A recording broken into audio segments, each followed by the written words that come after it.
Gooberson died. Who? Lamar Gooberson, the fattest man in the world. It says when he died, he weighed over 1,200 pounds. They had to bury him in a piano crate. Wow. Gee, I wonder who the fattest man in the world is now. Good morning, everyone.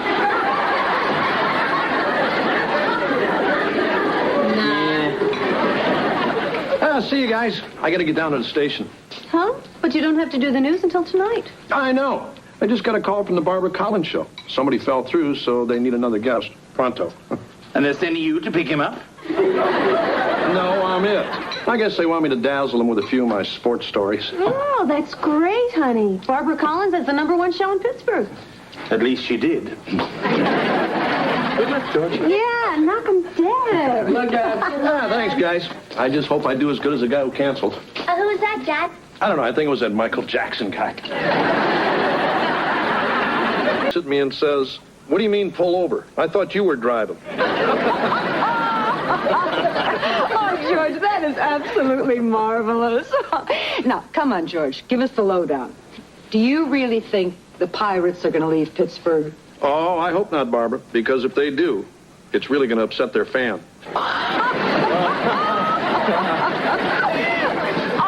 Oh, there, we're out of time. On behalf of my co-host Brad and myself, I would like to thank all our guests today, especially sportscaster George Owens, who is the most fabulous guest we've had on here for a long, long time. Bye, everybody.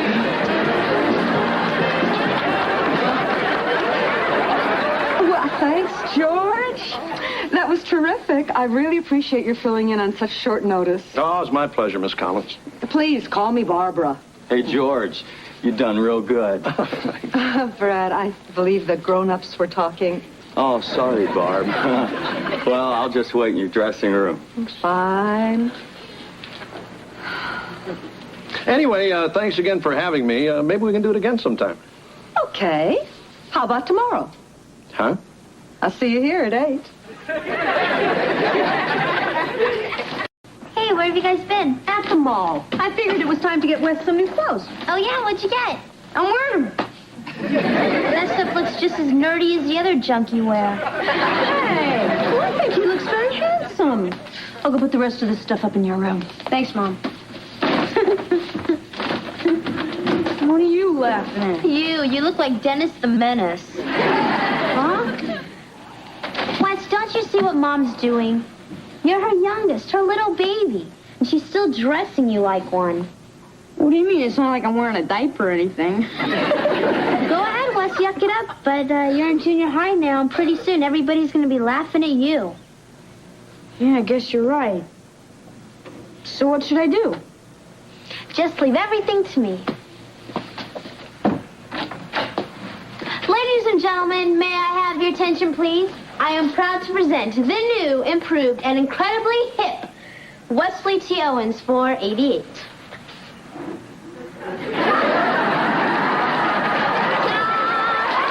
Hi, Mom. Hi, Mr. Belvedere. Well, it sounds like him. Maybe it's part of the FBI's witness relocation program. What happened to all the clothes I just bought him? We took him back. Doesn't he look great? He just looks so grown up. What happened to my little baby? Mom, I'm 12. Get a life. I don't know. It's times like this that I almost wish I had another one.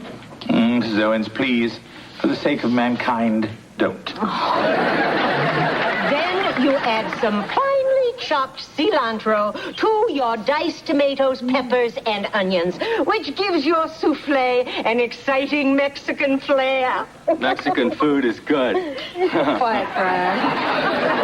Well, I don't know about you, George, but I am a complete disaster in the kitchen. Do you do any cooking at home? Oh, actually, I make a pretty mean bowl of chili. Huh?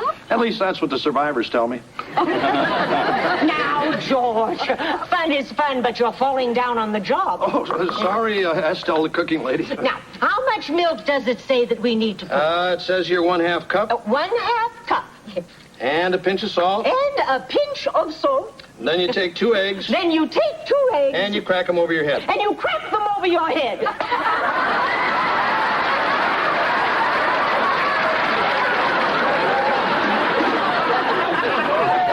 We'll be back with more of Estelle the Cooking Lady, I think, after this word from our sponsor.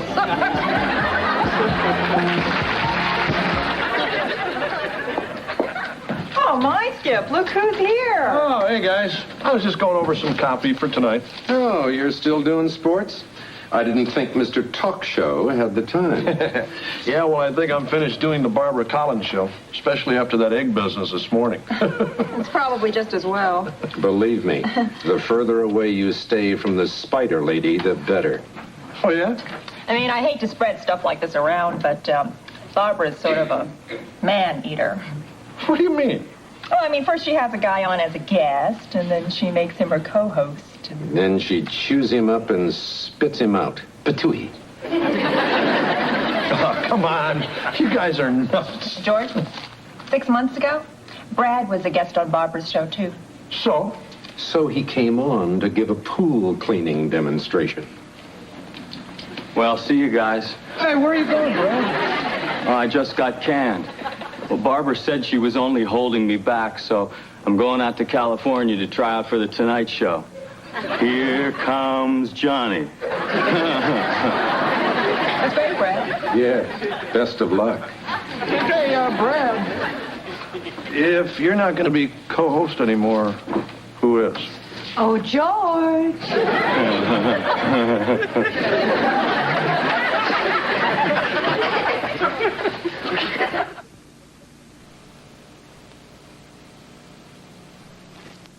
Here's your coffee, Mrs. Owens. Oh, thank you, Mr. Belvedere. Mr. Belvedere, Yes, ma'am. this is double Dutch mocha. I wanted Swiss orange mint. Oh, I'm sorry. Let me draw you a map to the kitchen.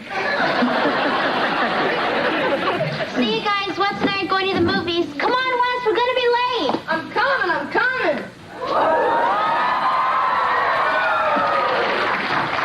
Well, ciao, people. Wesley, what are you wearing? I didn't buy you that. I bought it. I needed something for after 6. Que bella luna. Hey, guys. Oh, Hello, George. honey, everybody saw you on the show this morning. You were wonderful. Yeah, especially when you made Estelle the Cooking Lady break that egg on her head. That was great. Oh, yeah? I couldn't believe she was that stupid. So, did Barbara Collins say anything? Is she going to have you back on the show? Yeah. In fact, she asked me to be her new co-host. George, that's great. Oh, well done, George. What happened to the pool guy? Oh, he sort of went down the drain. So, what did you tell her? Are you going to do it? Actually, I don't have much of a choice. The station manager pretty much said whatever Barbara wants, Barbara gets. Well, I say she picked herself a winner and that we all go out and celebrate. Splendid idea.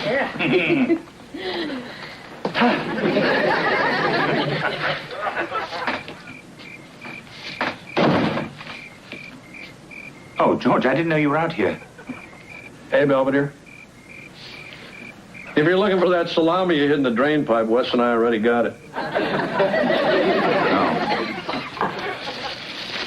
You're up rather late, aren't you? I couldn't sleep. Oh, it's only natural to be nervous before assuming a new position. Yeah, real funny. Problem? No, it's just this Barbara Collins broad. Mm-hmm. I think she's got more in mind than me just sitting next to her in a chair.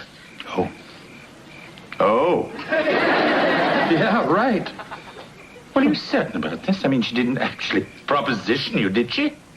No, not exactly. It's just I sort of heard she has this reputation. And where did you hear this? In gym? Look, George, you shouldn't pay any mind to this sort of idle gossip. Yeah, I know. And in the unlikely event that she does make advances, simply tell her you're not that kind of co-host. Thanks, big guy.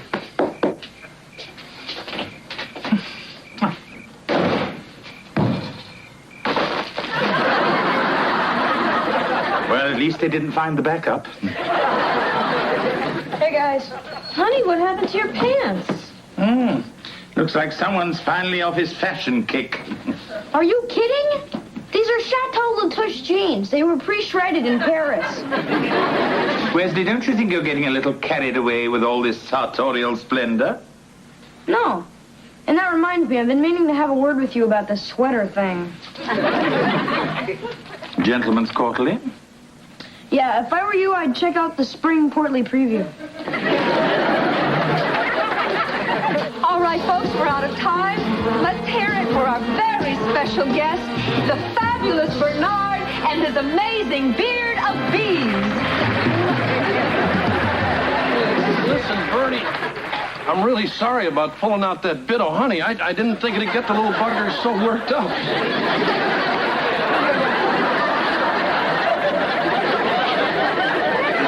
Good show today, George, as always. Gee, thanks, Barbara. Yeah, I mean, it's a real pleasure to work with a man who's a little older, more sophisticated than these towel boys they usually straddle me with.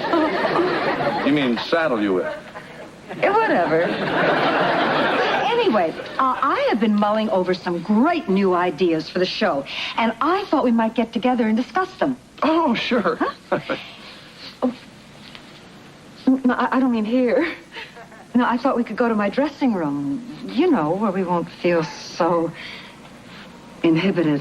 Oh, gee, it sounds great, Barb, but I got a sports report coming up in about 8 hours, so I better get cracking. I mean, you know how hectic things get around here during basketball season. George, Pittsburgh doesn't have a basketball team. Hey, that's right. And I think it's high time people knew why.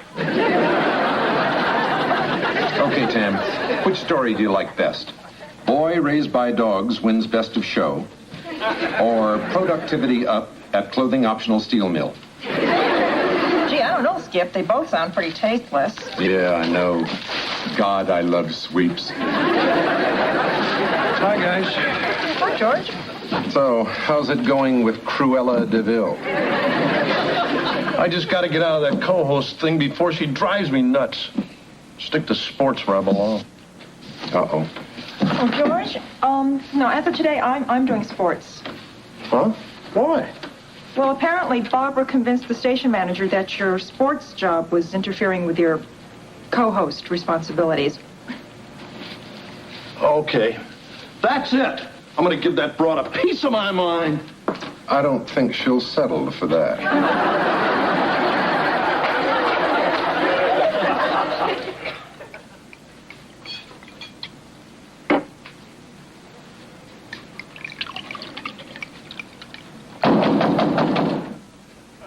Come in, George. We got to talk. Fine. But first, a toast. We have to celebrate. Celebrate what? George, do you know what's in these envelopes? Alimony? Fan mail, George. Lots and lots of wonderful fan mail. And it's all for you. Oh, yeah? Huh? You're a hit, George. People like you. They want to see more of you. I mean, they can feel your strength, your very essence, as it comes bursting through that TV screen. They just can't wait to turn you on.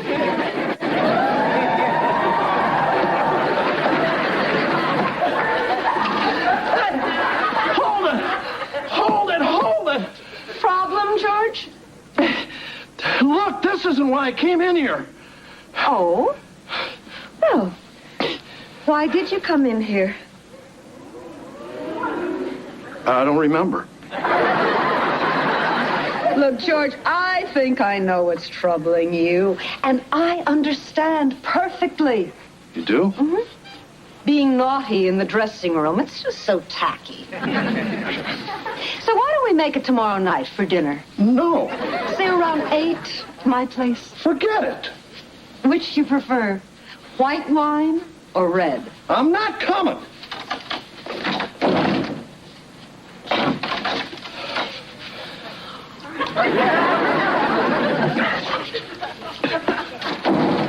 Must be white. Well, this is all my fault. I've created a monster. I presume you're referring to our own little Wesley-O Armani. You know what he's doing now? Hanging out at the mall, making fun of the way people are dressed. I was simply trying to give people a few pointers. Oh, yeah? Like when you yelled, "Hey, babe, you look great in paisley. It matches your complexion." Oh, don't funny, Mr. Belvedere. That's what he said to me. Wesley, apologize to your sister. I'm sorry, Heather, your complexion's fine. Thank you. But what are we going to do about those hips? Oh, hi, honey. Look who's here. Hello, George. Hi. So what brings you by? Oh, nothing much. I just wanted to drop off a little paperwork and tell your delightful wife about our plans for dinner tomorrow night. I'm so sorry I can't make it, but I have an appointment with a client in Harrisburg. Oh, I can always make it some other time. Oh, no. Don't be silly. You two, you just go on ahead. Anyway, I have some paperwork of my own to do, so it was very nice meeting you, Barbara. You too, Marcia.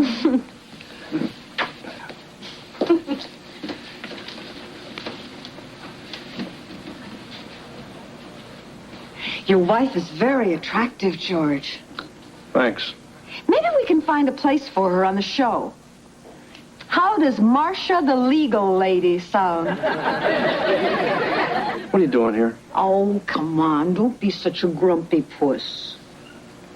Okay, that's it. I quit. Go get yourself a lifeguard or something. But I'm going back to sports. Oh, really? Where? Altoona? Well, look, if you expect to do sports or anything else in this town, you had better play ball with me.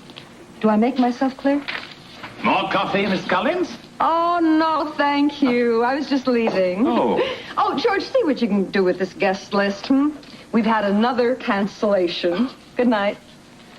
Oh, good night. Good night. She seems nice. What am I going to do, Belvedere? If I don't hit her sheets tomorrow night, I'll be hitting the bricks the next morning. That certainly is a problem. Yeah, And if I were in your shoes, I would simply try to deal with one problem at a time. I think we should start with the guest list. Morning, Barb. You were looking for me? Yeah, I got this morning's breakdown. We don't have any guests. Oh, sure we do. I got a great show all lined up, just like you told me to. Oh? Who'd we get? It's a surprise. Kind of a theme show dedicated just to you. Really? I just wanted to do something to show my appreciation for all you've done for me and all I'm about to do to you. Ooh, I like the sound of that. 1 minute, Miss Collins. We'll finish this later. Good morning. Welcome to the Barbara Collins Show. Now, normally, this is where I tell you who my guests are going to be. But you know what? I haven't got a clue. But I think this rascal here's got something up his sleeve. Ladies and gentlemen, my co-host, George Owens. Ah, thanks, Barb. You know, you've been an institution here in Pittsburgh for 15 fabulous years. And I thought, wouldn't it be great to take a look back with a few special friends and show the people out there what Barbara Collins is really like? Oh, George, I don't know what to say. Oh, you just wait, Barbara Collins, because this is your sex life. Brad Buckley, pool cleaner, co-host, 87-88. Biff Braddock, cable installer, co-host, 86-87. Oh, my God. Steve Savage, aerobics instructor, co-host, 85-86. What the hell do you think you're doing? You ruined me. At least we'll have something to talk about at dinner. George, I want them out of here. I want off your show. Fine. I want my sports job back. You got it. How about a raise and a new contract? Anything, I'll type it up myself. Just get them out of here. Okay, folks, we're going to take a short break, but don't go away, because we're coming right back.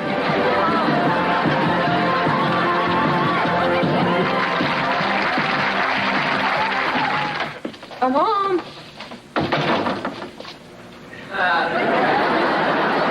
Whoa, what happened to you guys? What do you mean, us? What happened to you? I made fun of some ninth grader's outfit at Burger Town, so he decked me. I guess when it comes to clothes, I learned my lesson. You mean that's all that it took? I could have done that.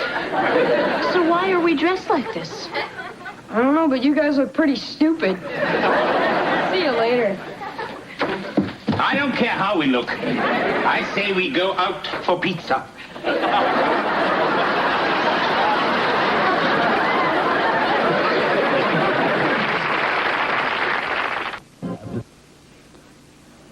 Dateline Beaver Falls. I'm pleased to report George is now happily back at the sports desk. His fidelity is still intact. As for Miss Collins, last I heard, she was the new host of Good Morning Scranton. I wish the male population of that fine city all the luck in the world. They'll need it. As for Wesley, he finally learned that clothes indeed do not make the man. Although if you wear the right outfit long enough, it will change you a little.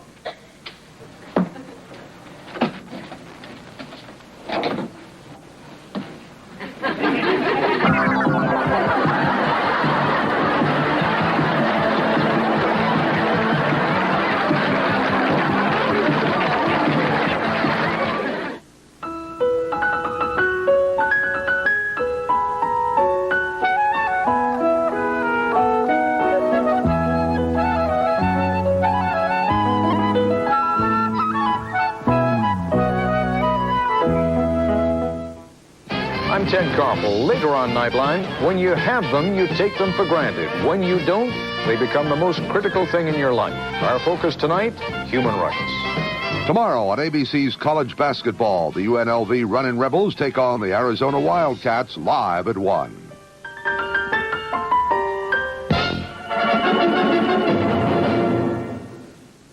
Hi, Wes. Hi, Mr. Bellyflop. Angela, My parents signed the consent form so I can go. back to Pluto, I hope.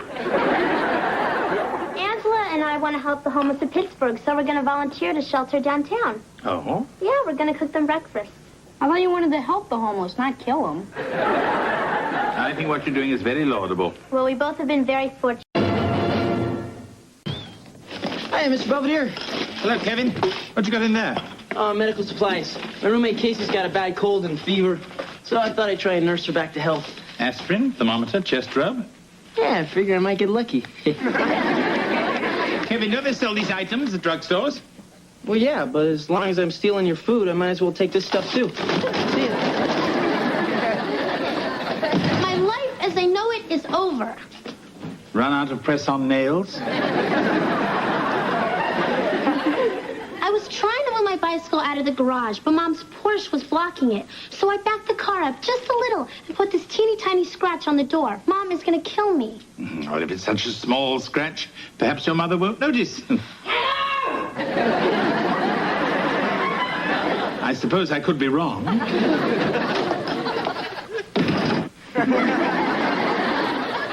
Do you have something to say to me, young lady?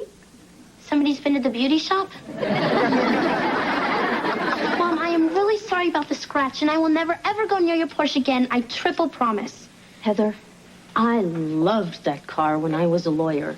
And since I quit being a lawyer, I love it even more. I am slinging hash and singing Teen Angel 5 times a day to pay for it. So you are going to pay for the damage, Missy. And until you do, you're grounded. And that's that. George, wait till you hear what your daughter did. Later, huh, Marsh? What's the matter, honey? Well, they brought in some hotshot news director to boost the ratings. Well, the ratings haven't been that bad, have they? Are you kidding? We're getting killed by reruns of Flipper. That's what I watch. Oh, great. My own family doesn't even watch me. I do, George. Oh, thanks, big guy. Your 11 o'clock report helps put me to sleep. Of course, your 6 o'clock report does that, too. Well, this new guy told me I have to jazz up the sports. Well, what the hell am I supposed to do? Read the scores standing on my head wearing a tutu? Now that's entertainment.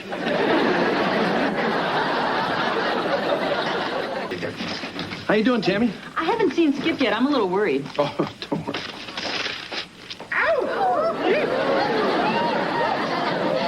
Who is that? Our new meteorologist. She's a former Miss Weather Balloon. The high-pressure fronts look pretty good to me. Just point me to my chair. Hey, Skip, what's wrong with you? Nothing.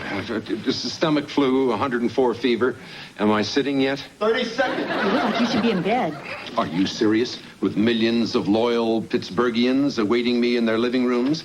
Besides, I'm not giving that new twerp any excuse to replace me. Hello, team. Hi, Chief. Hello, Mr. Cornwell. Skip, are you okay? Oh, I've never felt better, sir. 15 seconds. You sure you can go on? I'm positive. Skip, I can do it. No, you're too good. I mean, it wouldn't be fair to you. How about if George does it? Me? Well, if it's only George, I suppose I could use a little rest. 5 seconds. I don't know anything about real news. Perfect. Good evening. I'm George Owens, sitting in for Skip Hollings.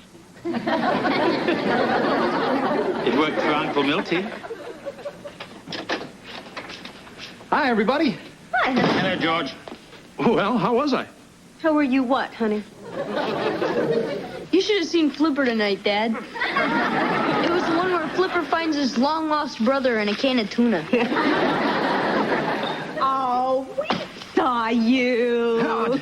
Yes, George. We just like to torture you. Hey, the news director likes my style. Said he wants me to keep anchoring until Skip comes back. Yeah, what's wrong with Skip anyway? Well, they don't know for sure. They're running some tests to be on the safe side. Well, look out, Flipper. Here comes George. Anybody can go head-to-head with a bottlenose dolphin. You can. Adam Curbunuto. Curbunato. Curbinito. Curbogano. Curbonito. Curbo...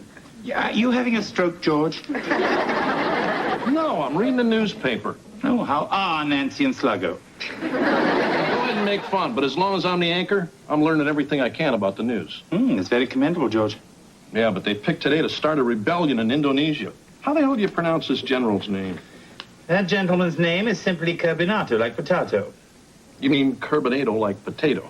Potato, potato, Curbinator, Curbinato. Let's call the whole thing off. You say potato, I say potato. You say Curbinator, I say Curbinato. Potato, potato, Curbinator, Curbinato. Let's call the whole thing off. This is it. My, someone was thirsty.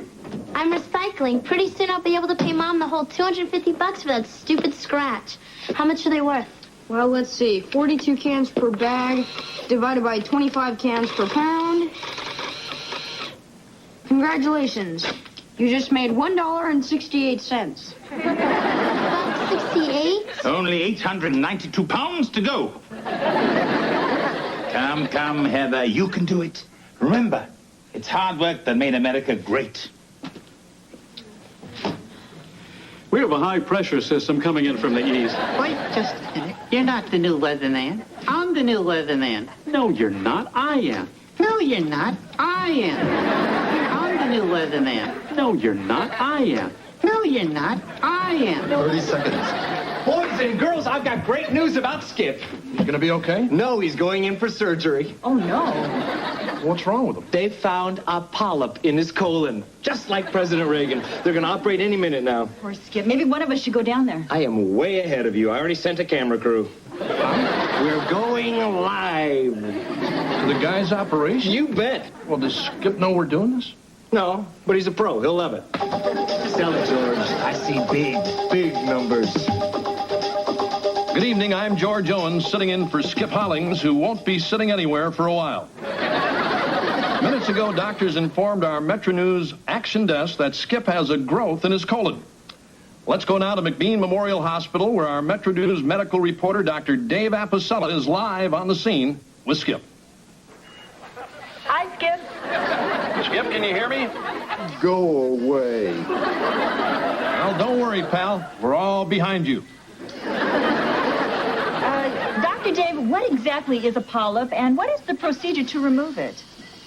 Tammy, a polyp is a small protuberant growth. In Skip's case, it's growing along the interior colon wall. Oh, God. Now, momentarily, our crack surgical team here at McBean Memorial will probe Skip's insides and then perform the surgical excision. Oh, God. Now, I understand we're ready now with our special mini micro metro cam live inside Skip Hollings' colon. Are you ready, Skip? Live where?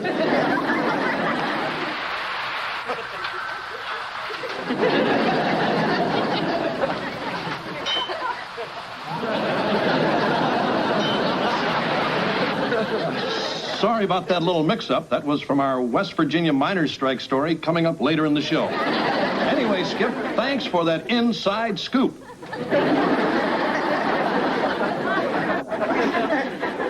Skip Hollings, the Fantastic Voyage will continue with surgery results tonight at 11, right here on Metro News. Well, you did great, George. I love the way you seem genuinely concerned. Oh, I am. I mean, the man's having an operation, and we turned it into a circus. Yeah, wasn't that great?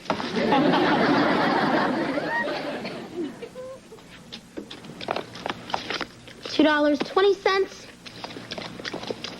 $2.22. It's Friday night, Heather. Shouldn't you be going somewhere? Well, I was finally going to go out with John Tricosis, but I had to cancel to make money to pay off Mom. I get 2 cents for every envelope I stuff. $2.24. $2.26. Heather, I'm touched by your plight, but you're also getting on Mr. Belvedere's nerves. I will lend you the money you need. Oh, thank you, Mr. Belvedere. Mwah. Thank you, thank you, thank you, thank you, thank you, thank you, thank you, thank you. If I can ever do you a favor, all you have to do is ask. Oh, and can you finish those for me?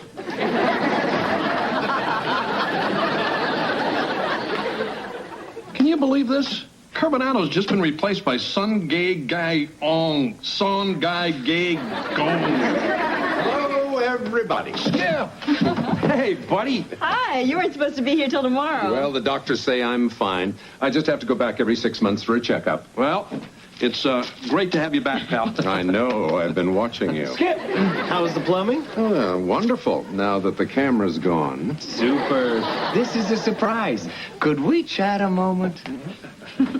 Boy, he looks great. Yeah, he's even got his snotty attitude back. Hey, what's this for? That's my Heine donut. Traitor. Well, what's the matter, Skip? I'm fired. Huh?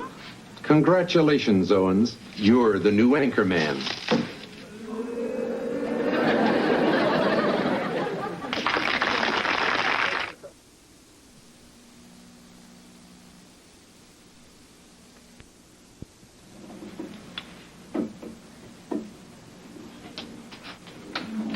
Howdy, stranger. Hey, Mr. Belvedere, I was just finishing breakfast. Bye. I haven't seen you for breakfast in about 3 weeks. In fact, I haven't seen you at all. I've been busy. Busy avoiding a $250 loan? Bing, bing, bing, bing, bing, bing, bing, bing, bing. Mr. Belvedere, you weren't serious about me paying you back, were you? I mean, Dad never made us pay back money he lends. Dad is a chump. But I'm just a kid. I'm not supposed to be responsible. When I was your age, Heather, I did tasks around the house in exchange for food. Boy, you made all got bandit. Which gives me an idea. For every task you do around the house, I will subtract an appropriate amount from the 250. What do you mean? I mean your new maid. All right. And your first task will be to take out the garbage. That will give you 2 simoleons. Why couldn't Mom have a station wagon like a normal mother? Let's go. Yeah, get him up, moving on. Get him up, moving on. Get him up, everybody. What are you doing, George? Just a little rewrite. The copy's fine. That's why we pay news writers. Yeah, but I think it's going overboard calling a doll factory fire a Ken barbecue. You don't have to think, George. You're an anchor man now. Look who's here, George. Skip! Great to see you, buddy. I thought I'd stop by to apologize to you, George. I was a little upset the other week. I can understand you being sore. So, what are you up to, Skip? Well, I got another job. I knew it wouldn't take long. Well, where are you working, pal? At a smaller station, actually, but I'm moving past news into the entertainment end. See that? I knew you'd land on your feet. Skip Hollings always does.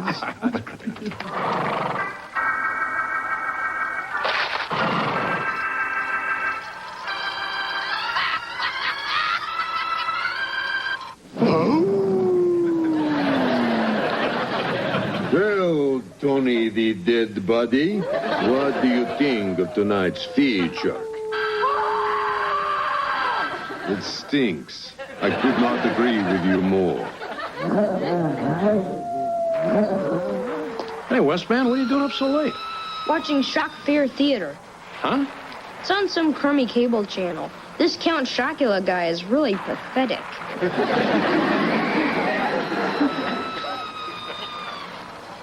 Oh, no. It's Skip. We'll get back to Skullman versus the Horrible Demon after a word from our sponsor, Ed's Small Motor Repair. Remember Ed's motto? I like motors, and I'll fix them, too.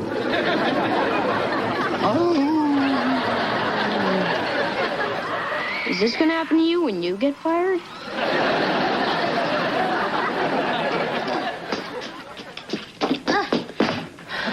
Okay, Mr. Belvedere, I finished the laundry.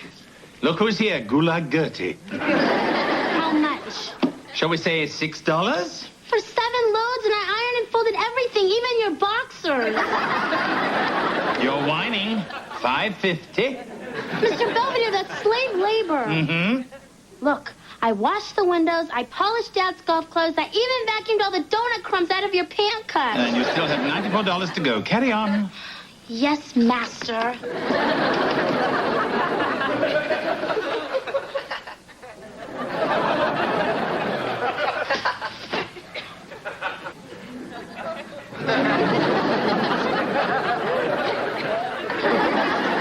And that's it for the weather. On behalf of the entire Metro News team, I'm George Owens. See you at 11.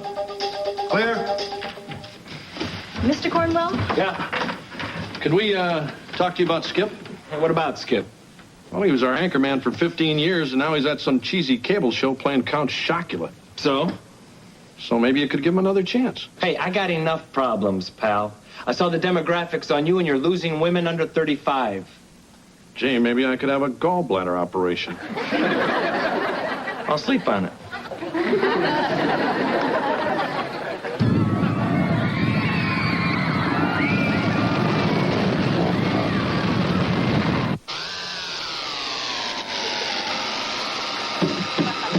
You don't have to tell me it broke. And is it my fault, Smarty Pants?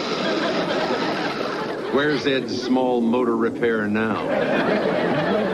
I wasn't talking to you, Tony. I used to be a newsman. Today in America, lots and lots of things happened. But I'm stuck here. Oh, I hate this show. It's not even scary. You know what's scary? The budget deficit. That thing on Gorbachev's forehead. And to top it all, I found out I have periodontal disease. You want to see that too? What the hell is happening with Skip? Well, from the looks of it, his gums are receding. I gotta go.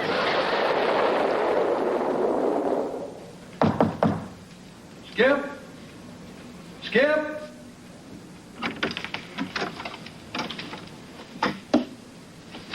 Skip?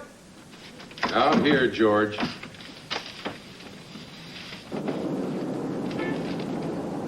What are you doing out here? Go away. Leave me alone. I brought you some coffee and a donut. I never want to see another donut again.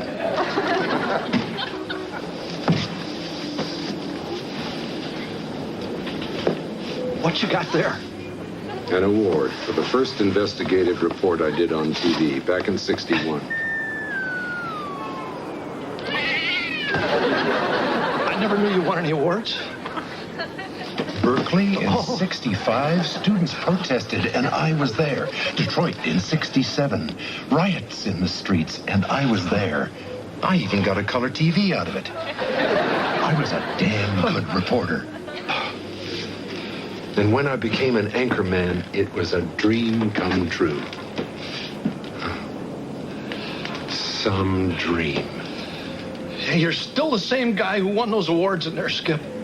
And I know you can go out and win some more. It's too late for me. It's never too late. Throw your shoulders back and keep your chin up high, and you can still soar with the Eagles. Like this guy.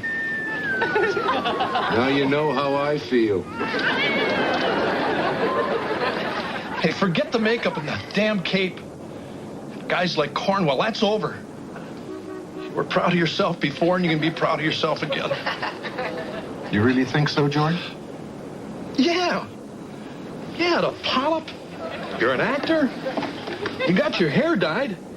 Hell, you could be president.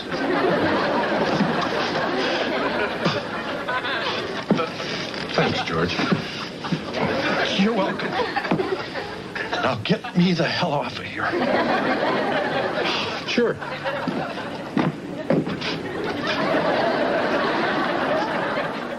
One minute. Where's Owens? No idea. George, Fatty, we got a new anchorman. You're back on sports. Hey, no reflection on you, buddy. I just got back from Skip's apartment. I barely managed to talk him down off a ledge. What? I don't believe it. It's true. I don't believe you didn't call for a camera crew. You have a jumper and you don't get us the exclusive? What kind of a newsman are you? What kind of human being are you? Didn't you just hear what I said? The man almost jumped. Hey, this is real life. Some people can cope, some people can't. Oh, yeah? Well, cope with this. Wow, George! 5 seconds, Owens. WVN Metro News with George Owens with sports, Abe the Ape with weather, Ken Sakaguchi, and at the anchor desk, Jim Ritchie. Good evening. At the top of the news, the largest oil spill in history threatens the Atlantic coast. But first, great news from the Pittsburgh Zoo. Sparky, that little bear cub that's been refusing food for 3 days, enjoyed a hearty lunch today of pine nuts and blueberries.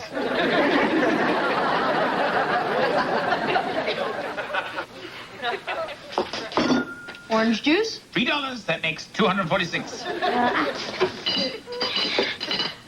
Tea? Another 3 greenbacks. That makes 1 to go. With milk. Well done, Heather. I'm proud of you, honey. Yeah, great, Heather. Could you pass the butter? Dream on. Hi, everybody. Hi, Kim. All right, Angel's Mercy has returned. Yeah, Casey's been sick an awful long time. Yeah, I think she's been faking the last couple days. She must like those rub-downs I gave her. Forget it, Kev. No one believes you even touched her. Hey, listen, I'm dying for a good English breakfast. Oh, don't look at me. This is being served by Mademoiselle Heather. Oh, why? She scratched Mom's Porsche. Mr. Belvedere loaned her the $250. She tried to weld. She made her his slave. $150 for that little ding on the door? How did you know about that? You haven't been here for weeks. You know, I think I left the thermometer in my apartment. Hold it, mister. Explain yourself. Well, a few weeks ago, I had to reach some old notebooks, so I pulled the Porsche out and put a tiny little scratch on it. You didn't notice, so why say anything? Why say anything? Kevin, would you like some nice sausage and toast? I'll get you, Kevin. Perhaps later, if he's still got his teeth.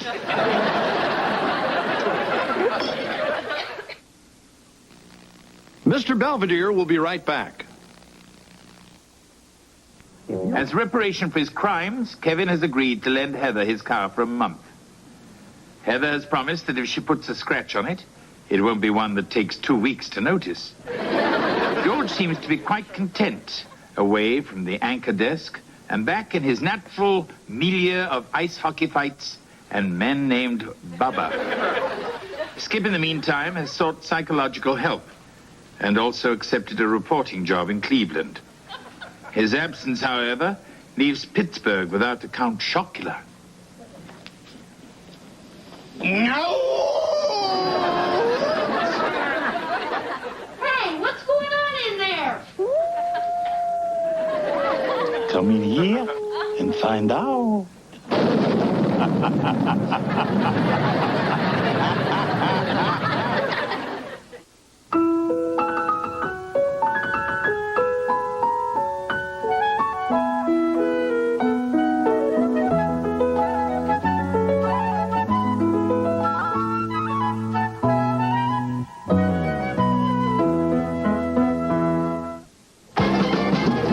I'm Bill Kirkenbauer. Wait a minute. Before you go running off to the can, I don't want you to forget to watch Just the 10 of Us. Next! Later tonight on Nightline, the unseen power in Washington. Ted Koppel takes an inauguration night look at the people with real clout, and they're not the ones whose names you'd know. Good morning, everybody. Good morning, sir. Do I know you? Probably not. Mom, this is James Montgomery. You know the little boy I babysit for on the weekends? Oh, yes. It's very nice to meet you, James. The pleasure's all mine, ma'am. A well-mannered child in this kitchen. I must call Ripley's. James' mom was called out of town, so I told her he could stay with us for the next week. Oh, that's nice, dear. What? Oh, it'll be all right. I promise. I'll feed him and everything. Heather, a young man requires a little more care than a stray puppy. Or in Wesley's case, a rabid jackal. You really should have discussed this with Dad and me first. Oh, don't worry, Mrs. Owens. I'm sure James is a polite young man. If not, we can always tie him under the porch and feed him table scraps.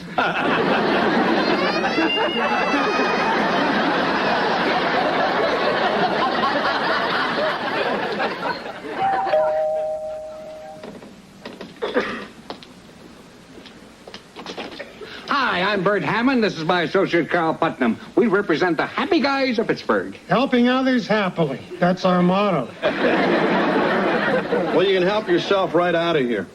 The last time I saw you guys, you tried to drag me into some devil worship thing. Our little Halloween party may have gotten a wee bit out of hand, but we've cleaned house. Yeah, now you won't find so much as a deviled egg. George, who's here? Marcia, you remember the happy guys, Bert and Carl? Oh, yes. Tweedledee and Tweedledum. This guy slays me. Doesn't he slay you, Carl? Well, it's easy for you to say, Bert. You're not Tweedledum. Won't you come in and sit down? Oh, well, thank you. Now, I don't want to alarm you folks, but there's a mad criminal on the loose, and he's attacking the women of Beaver Falls. What does he do? He steals their high-heeled shoes. It's no laughing matter. Well, last night he stole my wife's best open-toed pumps. She's currently under sedation.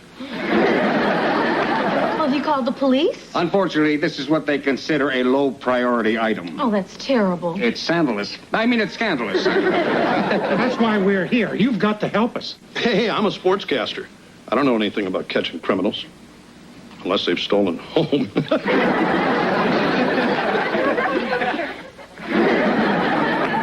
Anyway, George, old pal, we need your house for our meetings. What meetings? Tell him, Bert.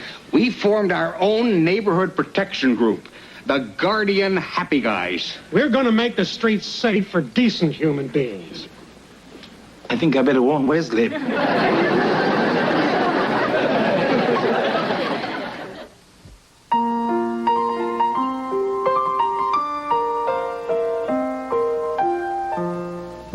Streaks on the china never mattered before. Who cares when you drop kicked your jacket as you came through the door? No one glared. According to our new rivals, life is more than mere survival, and we just might live the good life yet. At this rate, you're telling me you've never had detention? That's correct. Although I once had to stay after school to accept a good conduct medal. Where'd you find this geek, Heather?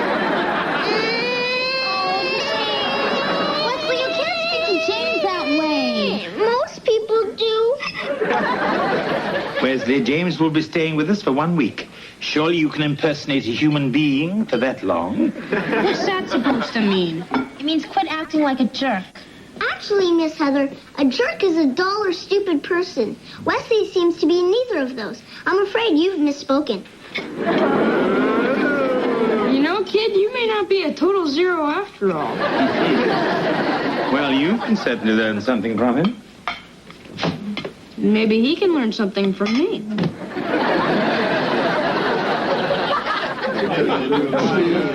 Yeah, you want to come to order, please? Fellas, you want to quiet down and we'll start. Gee, he's kind of high-strung, isn't he? Gentlemen, good evening and welcome to the first meeting of the Guardian Happy Guys. Hey, who had all the crab puppies? George had one. Now, the high-heel bandit, as we have dubbed him, has eluded the police so far. But we, the Guardian Happy Guys, are going to see to it that he's captured and brought to justice. Do we get to wear hats? You mean like golf hats with their own logo on them? I didn't know we had a logo. No, we don't have a logo, and we don't need hats. Hey, but we did have these new buttons made up. You bad guys, cut it out. A little rough, don't you think? Now, the first order of business is to divide ourselves into patrol teams. As long as we're dividing up into teams, why don't we get up a softball game? Hey, can I play third base? Sure, be a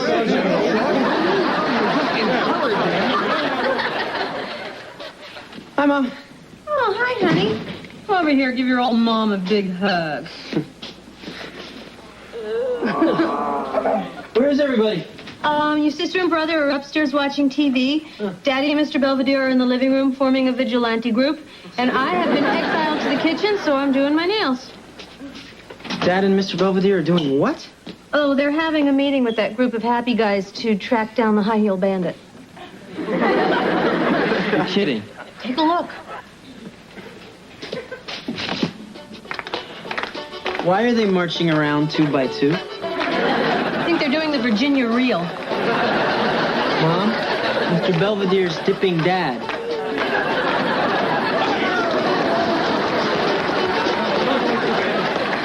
And remember now, we're only the eyes and ears of the police. If you see the high-heel bandit, do not try to apprehend him. Do not take any aggressive action yourself. Hell, this is worse than none. I thought my part was over when the crab puppies disappeared. Well, let's just get this over with. Oh, I think it's too late to go patrolling tonight, don't you, Bert? Way too late. We do have time for turkey in the straw. I still don't get why we're dancing. It fosters teamwork, George. They say the Steelers do the bossa nova.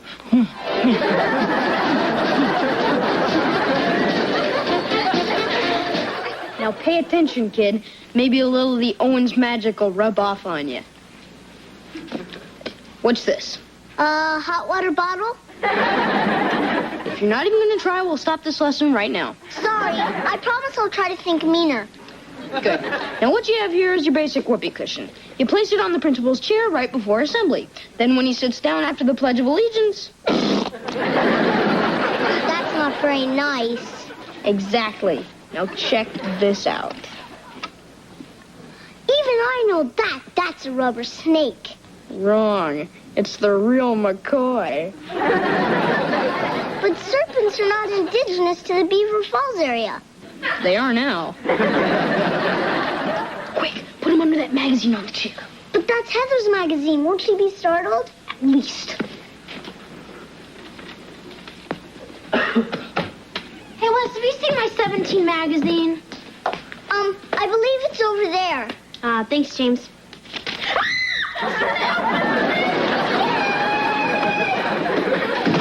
Well? I never knew it could be like this. I don't know why we're sitting out here freezing our hooters off. Well, if we're going to catch the high-heel bandit, we must sacrifice a little comfort. I don't see you sacrificing any of those donuts. If you're going to be nasty, I shall go home and you'll be the only happy guy on the streets without a patrol buddy. I am not your buddy, and I am not a happy guy. Since you are obviously unable to be pleasant, I suggest we keep our mouths shut and our eyes open. You got it. Fine. Hey, Belvedere. Now what? I think I drank too much coffee. We better find a gas station. You know we are not allowed to leave the stakeout for any reason. Fine. I'll just use that bush over there. Of course, that's your decision, but we're here to uphold the law, not to break it. Huh? Well, for one thing, there's indecent exposure. Vandalism. Defacing public property. Okay, you made your point. I'll tough it out. That's the spirit. Belvedere? Mm-hmm. Could you tell me a story? About? You know, to take my mind off things. Oh, very well. Once upon a time, there was a man who lived under Niagara Falls. All day long, he did nothing but listen to the rush of the raging waters. Stop that story!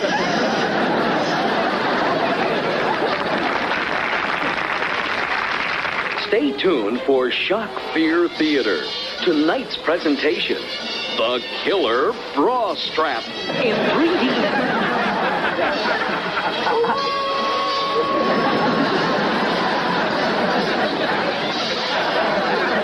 The whole evening shot to hell. Hey, Wes, why aren't you in bed? Somebody had to wait up for Mom. Huh? When it got late and you guys didn't come home, she got worried and went out looking for you. Hey, Marshall, what happened? Oh, George. He got me. Who? The high-heel bandit.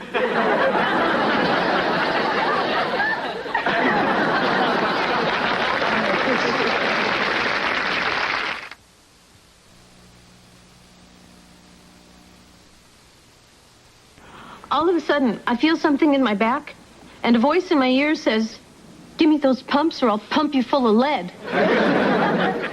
What happened then? This is the worst part. I gave him my brand new snakeskin pumps. I paid $350 for them. You what? Down from $500? Oh, George, don't be angry. I've been violated. Well, so have I. Folks, I'm trying to make a report here. Sorry. I'm just sick about this.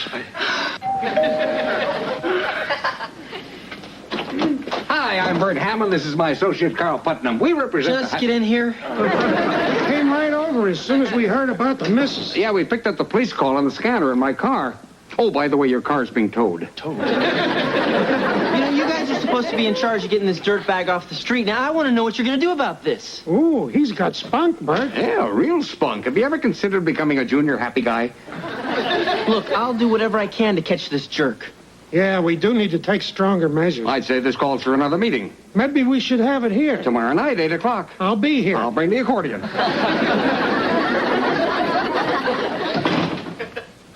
Hey, Wes, Yeah. have you seen James? I went up to his room to look for him, and I found this note on his pillow. It says, "I didn't do it." Didn't do what?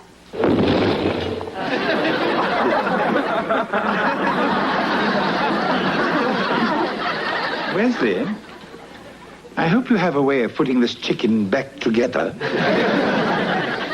I didn't do it. Then who did? James. Ridiculous. He's far too innocent to have masterminded something like this. He must have had help. Hey, all I did was show the kid a few basic moves. Can I help it if he's a natural? Wesley, you're poisoning his mind. I forbid you to teach him anything else. Okay, but he's tasted success. You'll probably be hearing from him again. Now, if you'll both excuse me, I am going upstairs to change. I seem to have fouled myself. Mr. Belvedere! Oh, Mr. Belvedere, I need you! Mr. Belvedere! What is it? My hands are rather full. Oh, dear.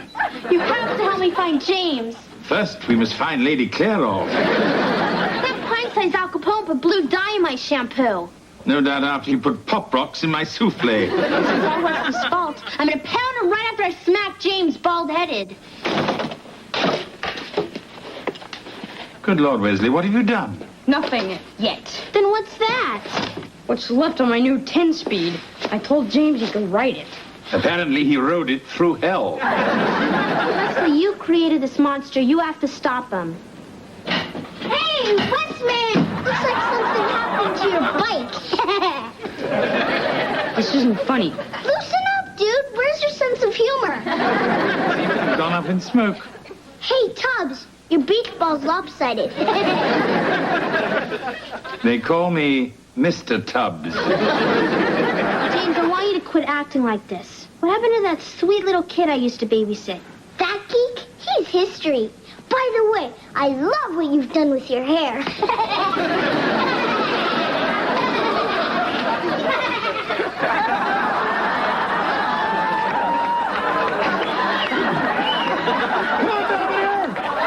You're not getting out of this.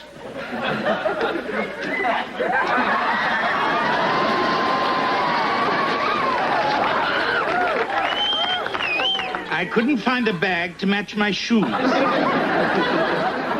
My, don't we look lovely this evening? Knock it off. Let's just get this over with. All right, sure, cutie. Gentlemen, or perhaps I should say ladies. Not to me. This gives new meaning to the word dragnet. Now, for everyone's protection and safety, we'll work in pairs. By strolling the streets as women, we'll catch the high-heel bandit right where he lives. Well, if we know where he lives, Bert, why don't we just go over to his house? That's it. I'm out of here. Oh, no, you don't. I'm not going anywhere without my best girlfriend. Just don't try to borrow my lipstick. Hey, where's Kevin?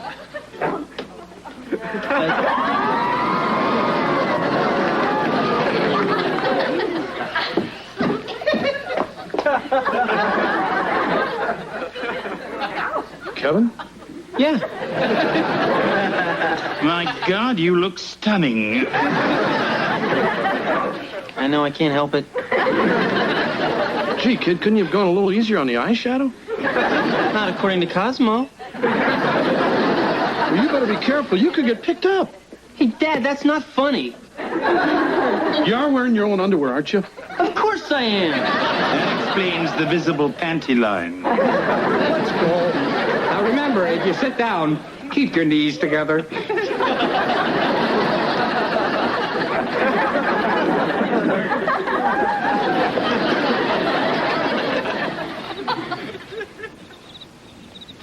Here you go, Belvedere. You sit down and I'll wait for the bandit in the bushes. Why should I have to be baked? Let's just say you're easy to spot from a distance. Very well.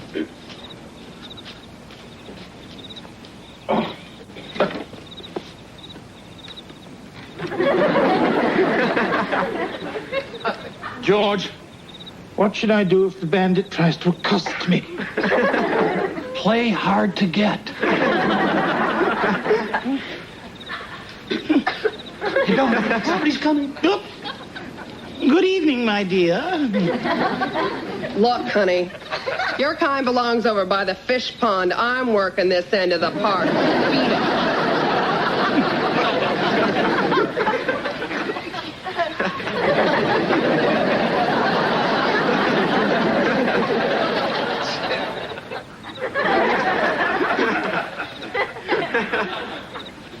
Evening, miss.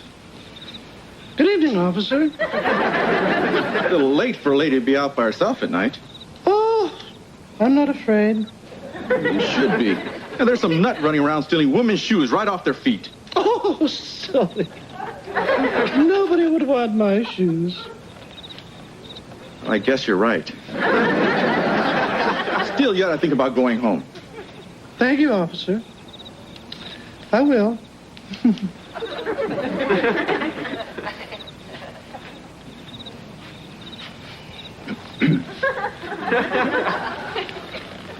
Say, what's your sign? Dead end! Dead end!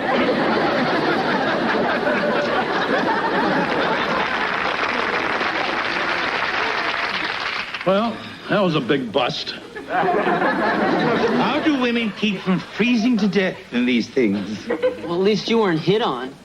God, men can be such animals. Tell me about it. Good evening, gentlemen. Well, where have you been, Bert? I'm afraid I have some bad news. The high-heel bandits struck again while you were out on patrol. What? Where? Over by the dairy. The one place we didn't have a team. I think it's time to try the police. No, don't do that. I told you they're not interested. Besides, we can handle this by ourselves. I'm not wearing any more girdles. You should have tried one with a tummy tamer. Hey, if you're so sure we can get this guy, how come you didn't dress up and go on patrol with us? Well, somebody's got to run the operation, and it should be the one who knows the most about the crimes. Yes, you do seem well informed about the high-heel bandit. Well, let's just say I understand him. Perhaps you can tell us how it is that he knows exactly where or when we're patrolling. Maybe he's psychic. Or maybe he's Bert. Oh, you're crazy. You take that back. Bert never stole anything. Oh, really? Who told us first about the high-heel bandit? Bert? And who told us not to go to the police because they wouldn't be interested? Bert. And who's the one who's most obsessed with the shoe collection of the high-heeled bandit? When the rest of us wouldn't know the difference between a Huarache and an espadrille. Any fool knows that a Huarache is a woven flat-heeled sandal, while an espadrille is a canvas wedgie with a rope sole. How could you do it? I didn't. I couldn't. I have this cane. You never had a cane before. Get it! No, Phil, you gotta understand. You gotta give me a chance to explain this. You see, I was a shoe salesman for 35 years. It's in my blood. I can't help myself. I'm sick. I promised to get therapy. Will you guys let me off the hook? No.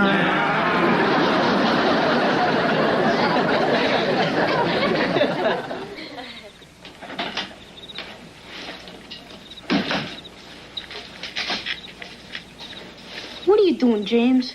Making sure there's one less bird bath in the world. You can't blow up the Huffnagel's bird bath. Somebody might get hurt. Somebody might get hurt if they don't get off my case. Look, kid. Real pranks require planning, timing, and above all, finesse. Finesse. Yeah. Without a certain grace and dignity, a prank is just a mean trick. Or in this case, a crime. Oh, give me a break. I will.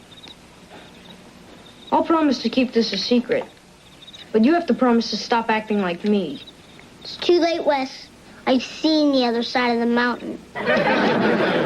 If I rat on you, you're going to be seeing the other side of a set of bars. Do you do that to me? Try me. Okay. You win. Want me to show you how to disarm it? Hey, this is the king you're talking to. Ready to go home, James? Sure, Heather. Okay, let's hit the road. Could I have a moment alone with Wesley, please? Okay, I'll just put your bag in the car. Good. Thank you, Wesley, for almost an enlightening stay. The enlightenment was mutual. Guess I'll see you. See ya. Are you sure you disconnected that detonator correctly? Hey, piece of cake. Good.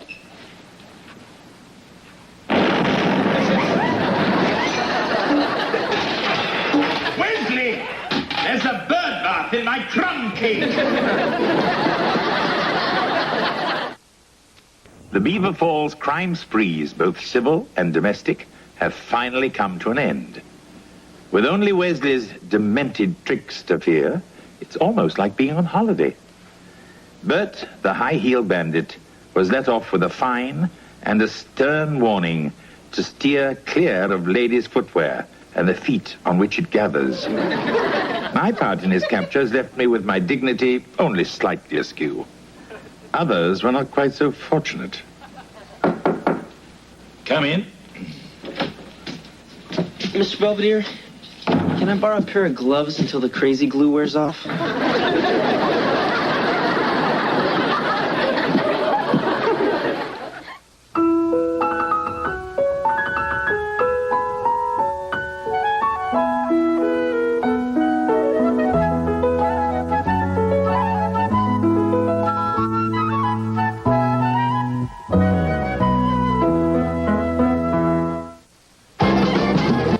I'm Ted Koppel. Later on Nightline, carnival time in Rio.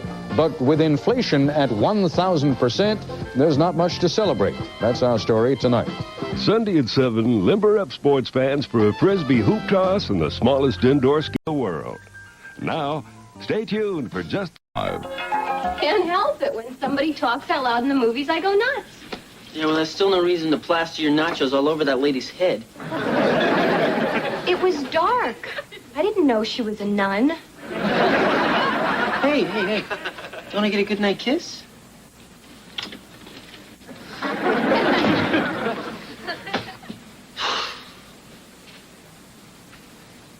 Hey, wait a minute.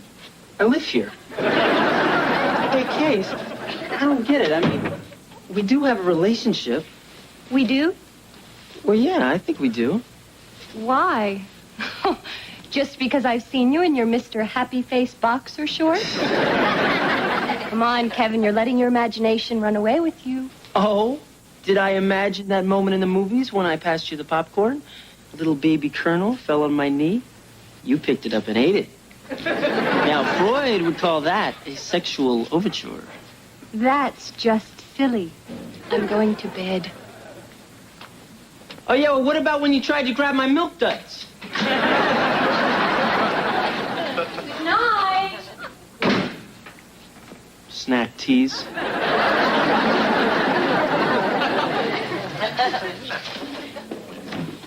I don't feel so good. Oh, honey, what's wrong? I don't know. I think my glands are swollen. Allow me. Glands, anyone? Oh, there's my carpool for the diner. Bye-bye. See ya. Bye. Hey, Les, if you don't want to go to school, just say so. I don't want to go to school. Tough, you're going. All right, but don't be surprised if I don't come back. At least not in one piece. Huh? You know that new family that moved in down the block? The Bozines? The ones with the bumper sticker that reads, honk if you eat possum. That's them. They've got a kid about my age, and he says if I walk past their house one more time, he's gonna pull out my eyeballs and show them to me. I've been tempted to do that myself. I bet he's just roughhousing because he wants to be your friend. Well, okay. But if I'm not home by 3:30, call the Marines. If you're not home by 3:30, I'll change the locks.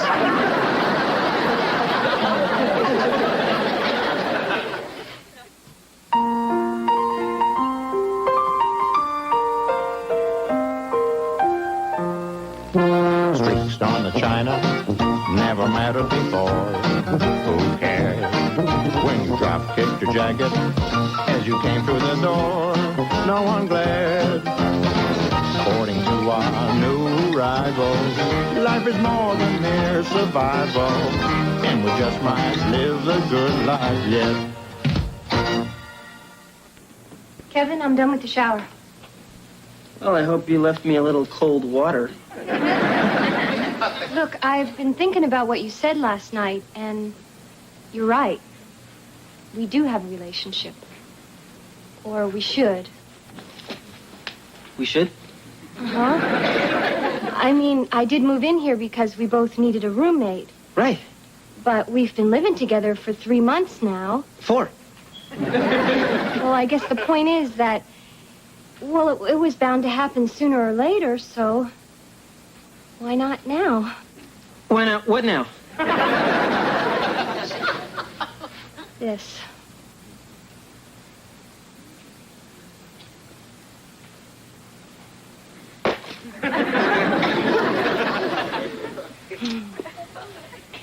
Wait, right here. I'm gonna change into something more interesting.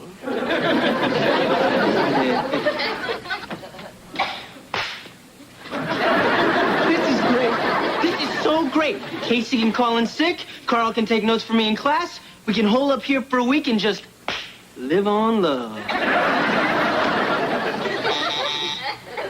Must be the champagne. Kevin! Wendy. And Alan, you were best man at our wedding. well, what a surprise. What are you two doing back in town? Well, all my relatives are here to celebrate my parents' 35th wedding anniversary, and Mom's allergic to Alan, so we can't stay there. And ditsy me, I forgot to make hotel reservations, and there aren't any rooms left in town. I tried to be mad at her, but I can't. When we moved to California, you said anytime we were in town, we could stay with you. I did? Kevin, you're a doll. And I promise we won't be 1 minute's trouble.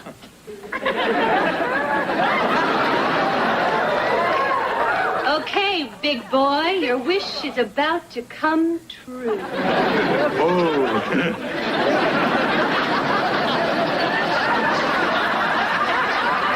Casey O'Connell, Wendy and Alan Schnabel. Kevin, you didn't tell me we were expecting company. And you didn't tell me you had a roommate. Such a skinny one. Well, I guess we all have a lot to catch up on.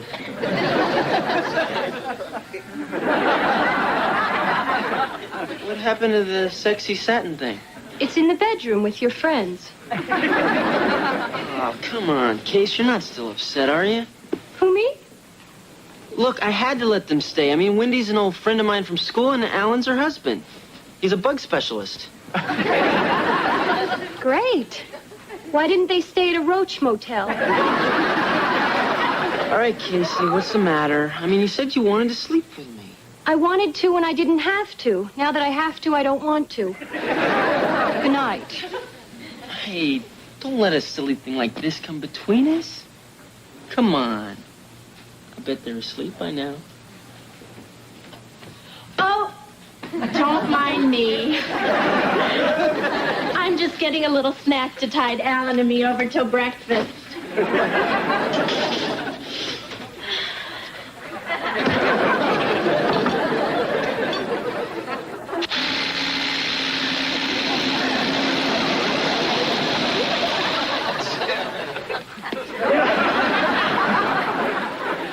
Help me. Somebody please help me.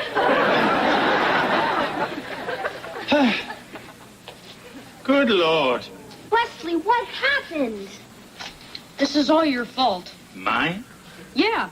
If you hadn't sent me out for donuts, I wouldn't have walked past the new people's house and Jabez wouldn't have ambushed me. Jabez? Yeah, Jabez Bozine. His name was stitched on his overalls. I read it right before he did a clog dance on your donuts. Not my maple cream walnut roll. You must have done something to provoke the attack. I just walked past their house. That would have provoked me. Hey, wait a minute. This kid's older sister, Lulabez Bozine, is in my biology class. She seems pretty nice. Maybe we should go talk to her. Come on, Wes.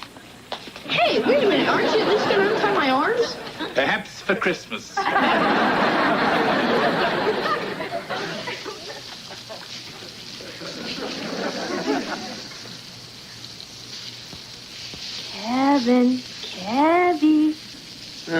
Kevin, Brecky breakfast is ready. Great. Thanks. Come on, I've set a special place for you. Sure.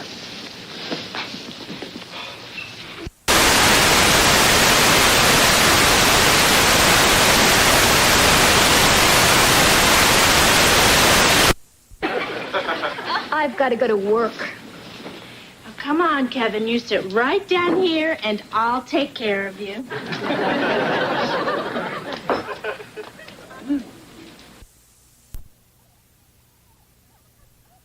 Apron for briefs? No, but since I'm an attorney, I thought I could help, and this case is a challenge. What is it? Defamation of meatloaf? No, a customer found a hairnet in her chili. I'd say she had quite a beef. Well, I've got to run. Say goodbye to everyone for me. Here comes the walking wounded. I still can't believe it. Lulabeth seemed like such a nice girl. All we did was knock on our door, and the next thing we knew, we were eating dirt. Well, at least they fed you.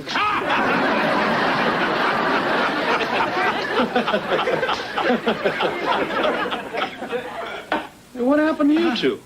It's those Bozine kids down the street. We went over there to be friendly, and instead, they clobbered us. I'm gonna nip this thing in the bud. Nobody beats up my kids and gets away with it. Come on, Ed. We don't want to miss this. Let's move it. It's time these people found out they're dealing with Iron Fist Owens.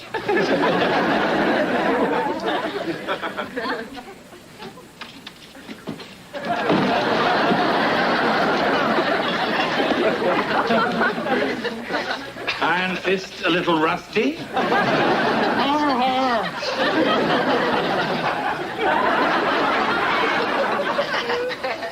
So, anybody up for a movie?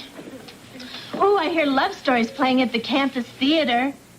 How about Gorillas in the Mist? I don't want to. Why don't we stay in? We'll order pizza. I have a better idea. Let's play Truth or Fib. You know, that game where you have to tell the truth no matter what you're asked?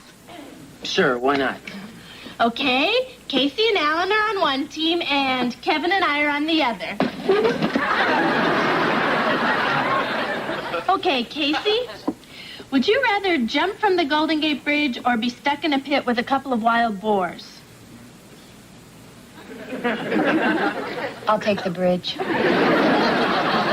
I'll take the bridge mix. Come on, Casey, it's your turn to ask me one. Wendy, if you were on a sinking ship and could save only your mother or your husband, who would you save? I'd save Kevin. He isn't one of the choices. I don't care. I'd still save him. Wendy, Kevin isn't even on the ship. Then I don't want to be either. Wendy, I think it's my turn. Whatever you say, Kevin. You find a wallet containing $5,000. There is no identification. Do you turn the wallet over to the police, or do you take the money and run away to Tahiti with your old girlfriend who's trapped in a miserable marriage and is dying to get away? Hey, you're talking about us. Oh, hush, Alan. No, it's finally dawning on me. I've sat here for the last 2 days and watched you throw yourself at this guy right under my nose. Alan, the only thing that's been under your nose are the 4 basic food groups. No, you want to know something else? I'll bet you forgot to make those reservations on purpose, so we'd have to stay here. Don't be ridiculous. Yeah, was I being ridiculous when I heard you call out Kevin's name while we were making love? I did not. You did too. Both times. On our honeymoon and on Kevin's birthday. Well, that's it. You may not think I'm much, but I bet a lot of girls would kill for a guy like me. I'm out of here. Oh, Kevin!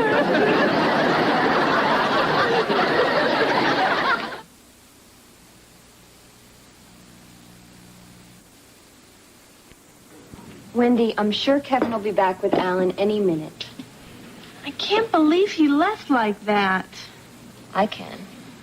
Look, I know it's wrong, but I can't help myself. I mean, Alan is great and we have a good life, but he doesn't have that wild animal man-boy thing that Kevin has. You know? No. I mean that Northwoods Timberwolf quality combined with that chocolate milk smell around his mouth.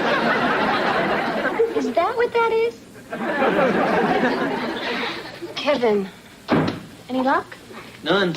I went to every takeout joint and donut shop in town, and there's no sign of him. Saw Mr. Belvedere, though. God, what if something horrible has happened to my husband? How will I make it through the night?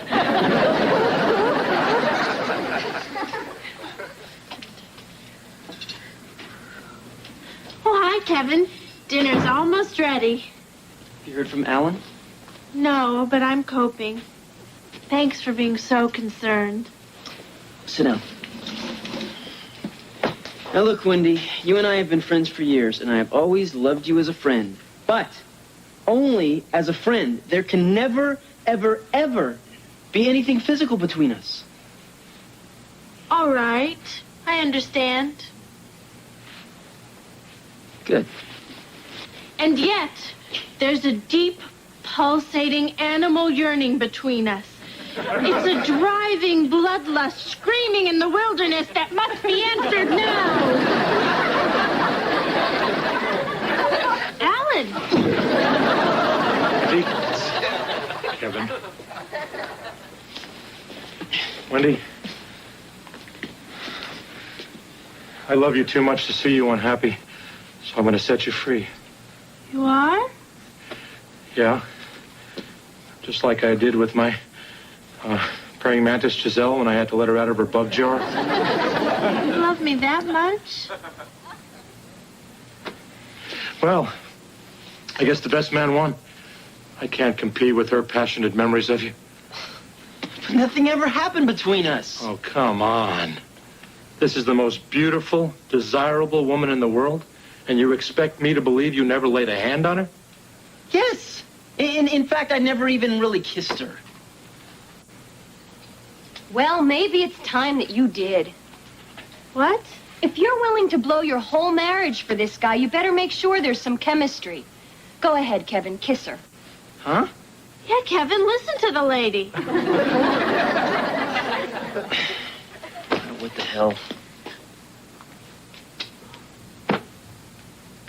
That's it? You call that a kiss? This is a kiss.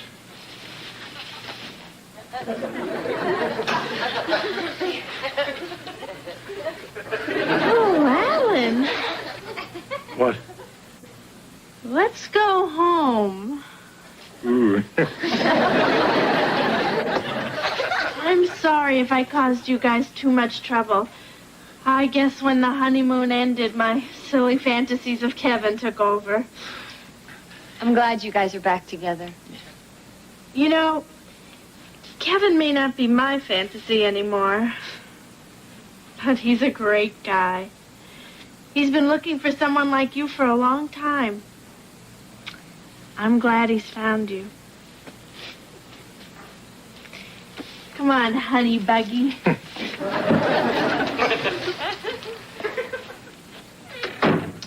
Well, I guess they really do love each other. Just like us. I mean, kind of like us. Sort of like us. Kevin, we have to talk. Oh, no. No, you don't. Every time a woman says we have to talk, it's the big kiss-off. Kevin. No, I'm not listening to this. Kevin, you're a really nice guy. Oh, that is even worse than we have to talk. I don't want to be a nice guy. I just want a relationship. Is that too much to ask? You deserve someone who thinks as much of you as Wendy does. Somebody who really loves you. I wish that somebody was me. But it isn't.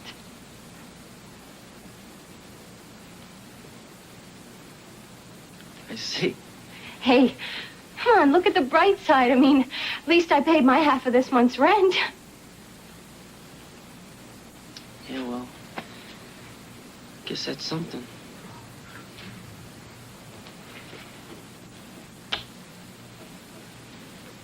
Hey. Bye, Kevin. You see.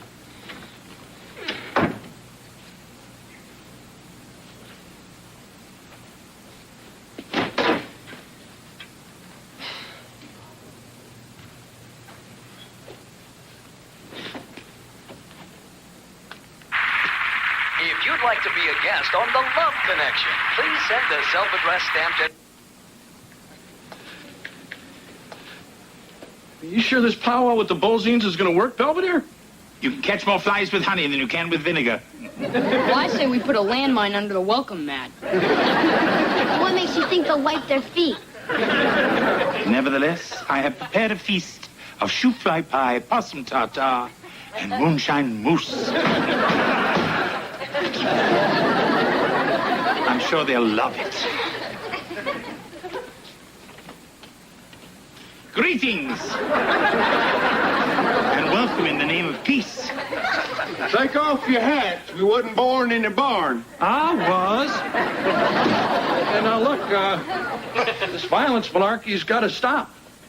I mean, what did we ever do to make you mad at us? Well, sir, you and your young'uns traipse clean across our property every blessed day of the week without a by your leave. I'd call that ornery. We were just walking on the sidewalk. What's a sidewalk?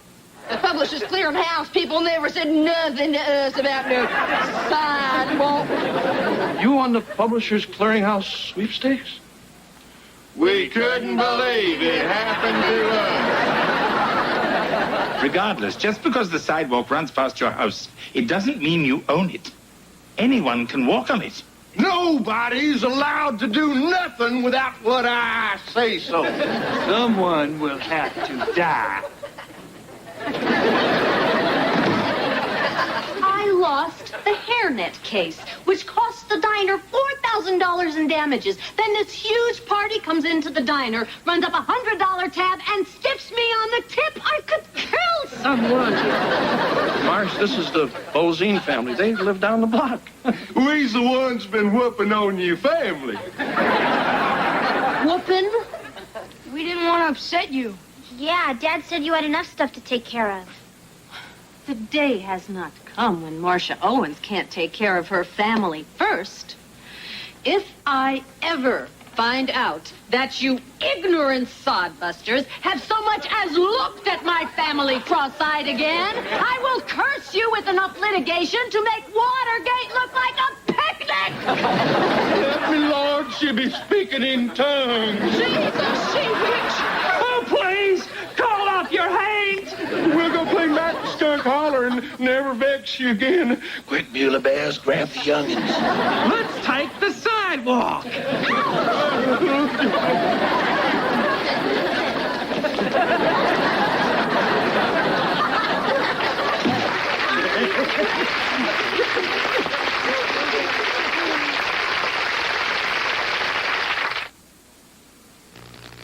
Mr. Belvedere will be right back. Had beaten them down. The siege of the Bozines has finally ended, thanks to Mrs. Owens. She may have lost the hairnet case, but she won the respect and admiration of her family. Since the abdication of his roommate, we've seen a lot more of Kevin. I must say he seems a bit lost. These Owens men certainly are at the mercy of their women folk. But then, we're all at the mercy of some woman.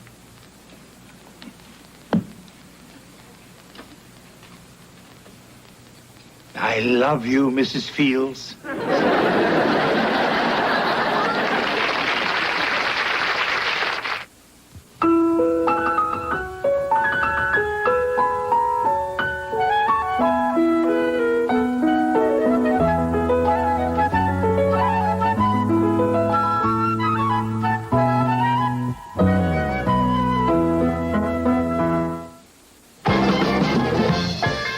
I'm Jeff Greenfield. Later on Nightline, remember El Salvador, the death squads, guerrilla attacks, the warnings of another Vietnam? An election this weekend could bring it all back.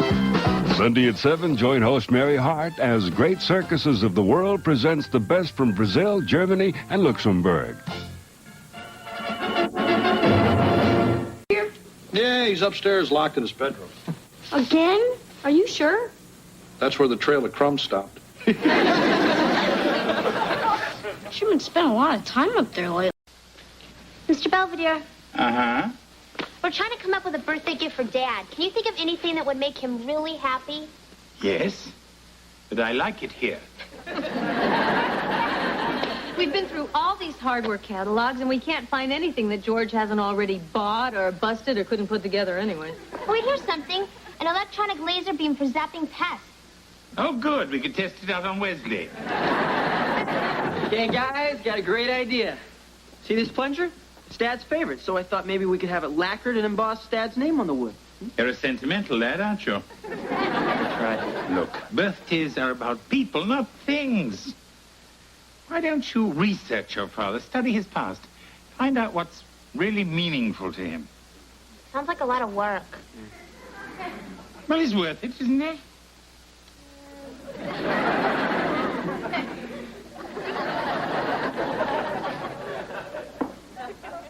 Well, are we all prepared for the baseball match today? It's not a match, it's a game. Whatever.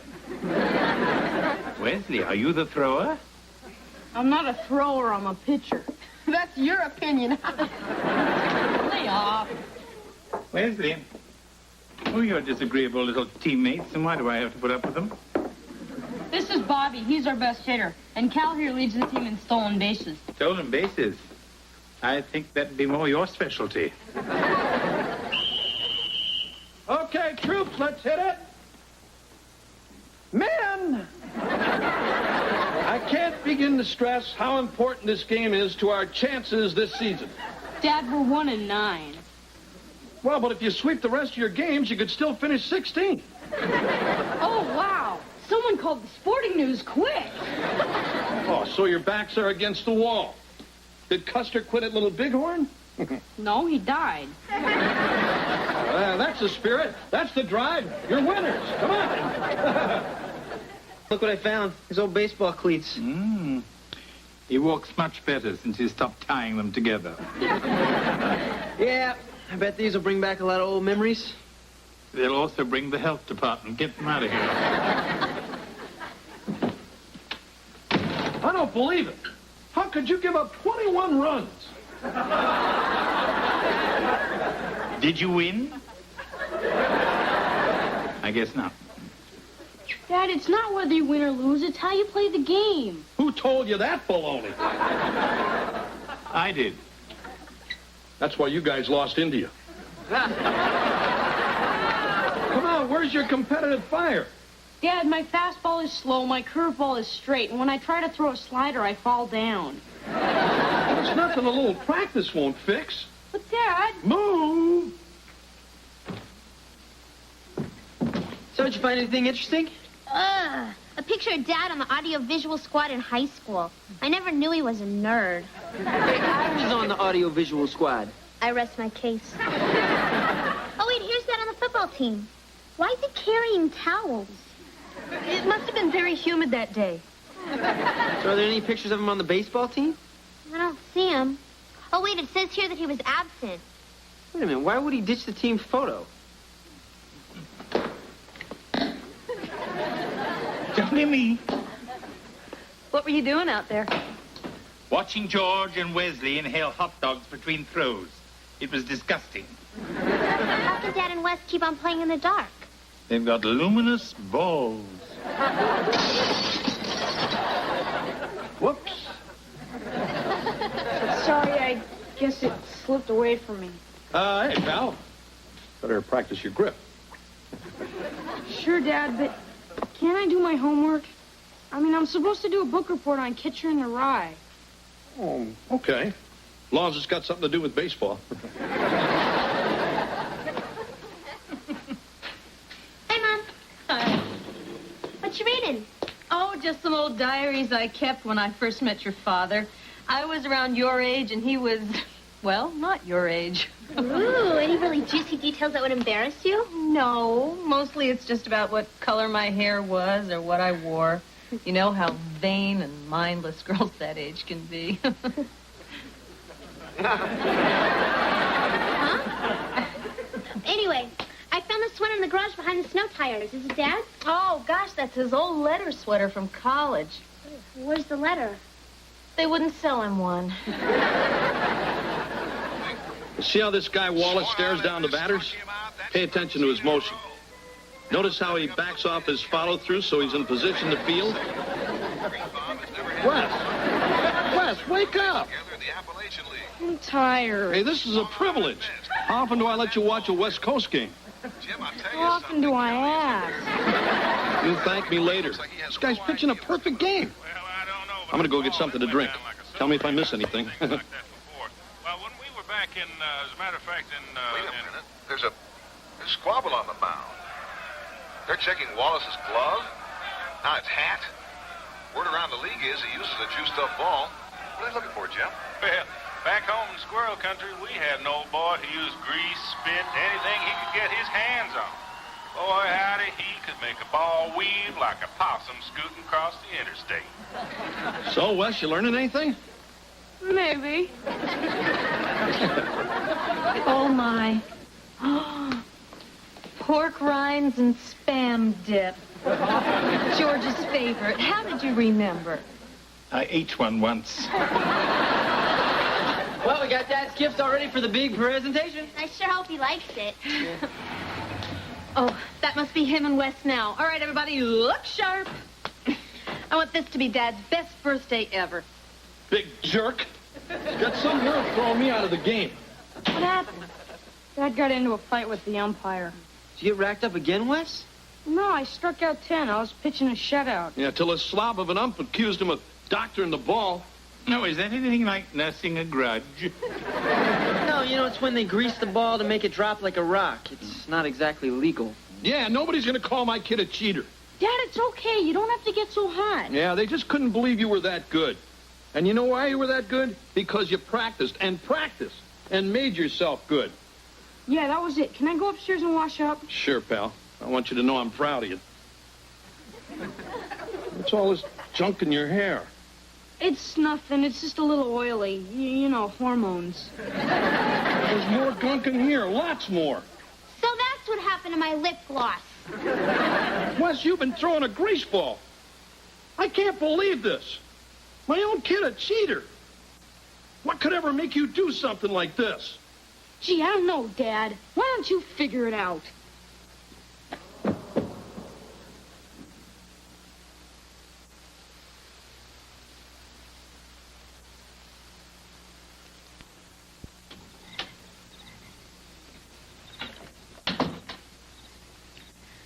Dad? Yeah, Wes. I'm sorry I yelled at you. You're my dad, and you've done a lot for me, and I really appreciate it. Gee, Wes, that's really big of you to say. Well, it is your birthday. And besides, Mom made me. Hey, Wes, I know I pushed you hard.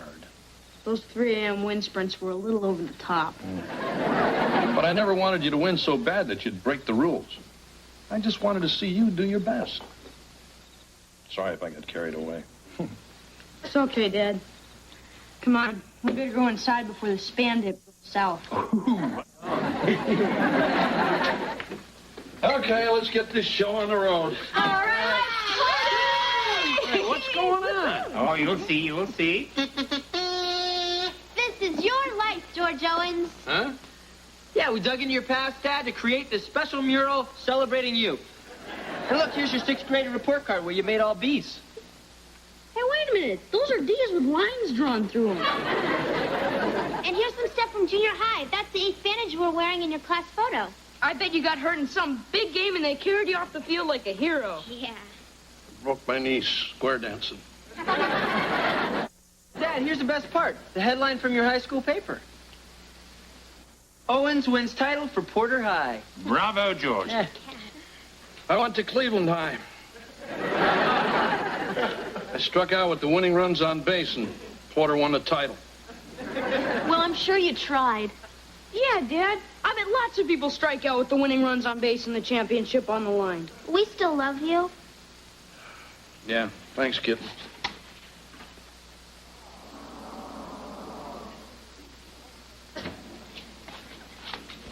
I hate this hat.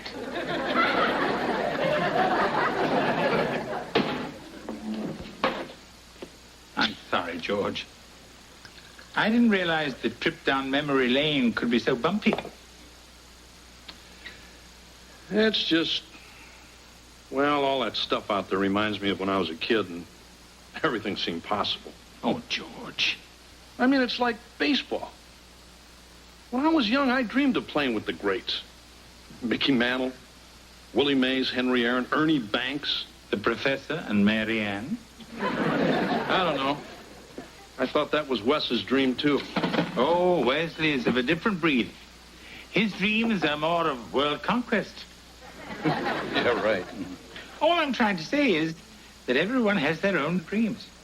As a child, I dreamed about climbing Mount Everest and meeting the Queen. But you did all that. Well, that's me. Yeah, right. So what's the point of having dreams if all they do is not come true? You may as well not dream at all. I see. Hey, where are you going? To return your gift. I have something else in mind.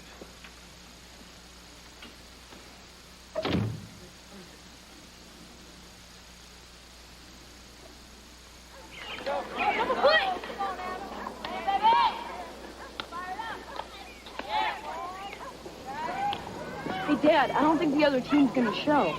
Does that mean we win? Well, let's give them another 5 minutes. Wonder what happened to those kids anyway. Apparently somebody told them that the game had been moved to Venezuela. What? Anyway, I took the liberty of arranging a pickup game.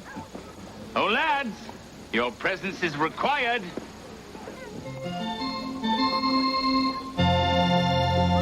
Hey, Lynn, I just love the thread. I was up all night sewing, Reggie. Looks great. Hey, wait a second.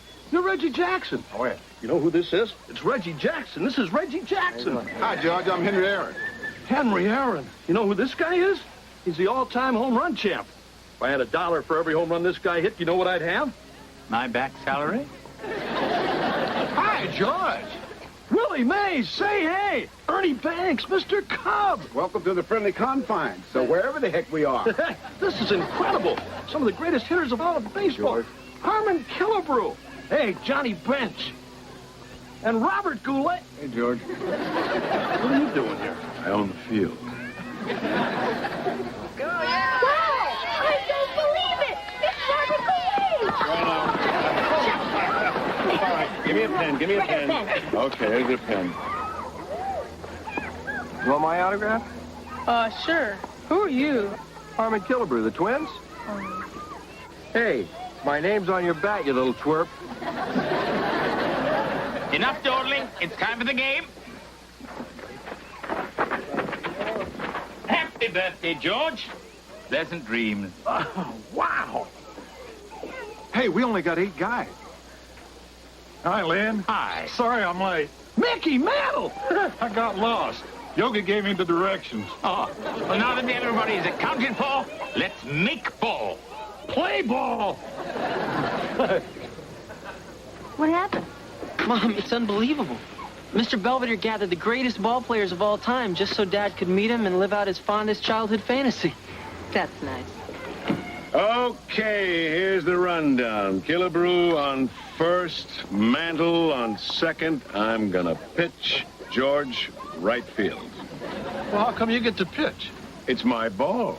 They always put the klutz in right field. I heard that. Here, George. Guys. You can catch. The tools of ignorance. Don't say a word.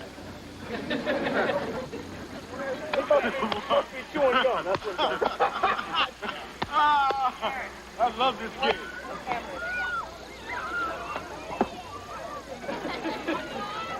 Batsman post. You sure you know how to umpire, big guy? Not at all. But I do look spiffy in this outfit. Hey, come on, guys. Let's hear a little chatter. Come on. Go, yeah!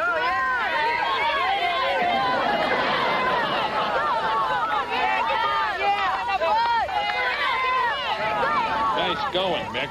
What do you want me to do, bend over? Come on, Willie, get one back for us. Come on. Hey, come on. You can do it. Oh, say hey. No batter, no batter. What do you mean, no batter? That's Willie Mays. Oh, I'm really scared. Hey, man. Hey. Come on, Willie, run. Gee, Mr. Mays, you've always been my idol. It'll be an honor if you give me your autograph. Sure, kid. Whoops. You're out! Stop a play like that. You're right, Philly. You're out of there.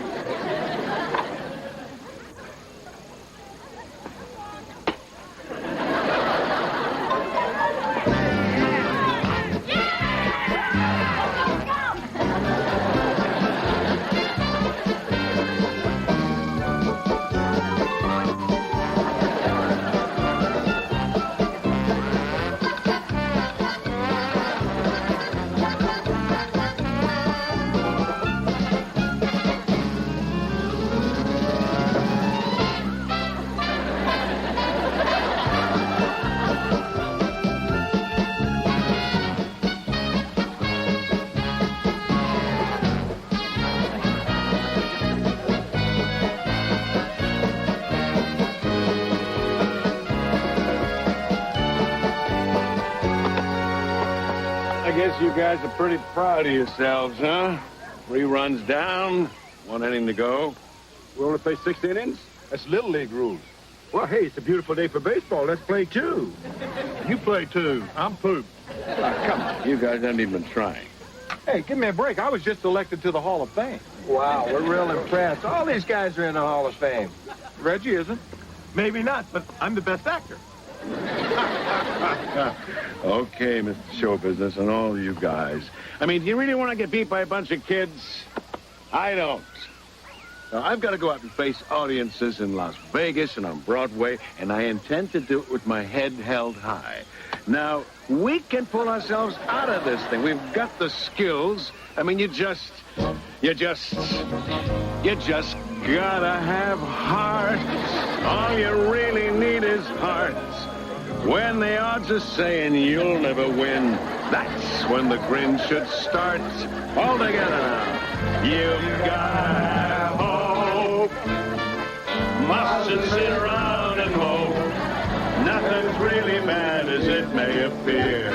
So wait till next year and hope. All right, let's go out there and get out. Let's go.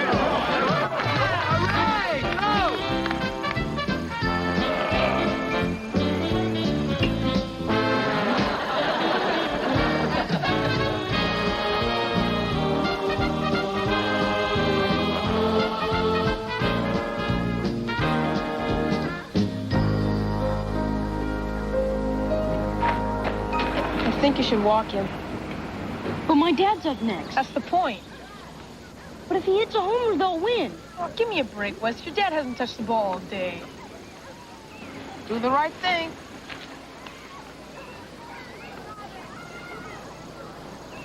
Oh, no. What's happening? Ball 3. Wes is walking Robert Goulet to get to Dad. That's humiliating, isn't it? All right, George, we're going to go to you now, pal. Come on, buddy. Ball 4.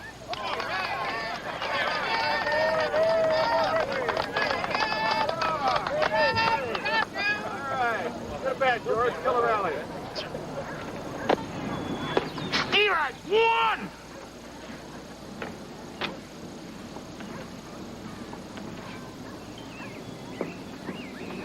Strike 2.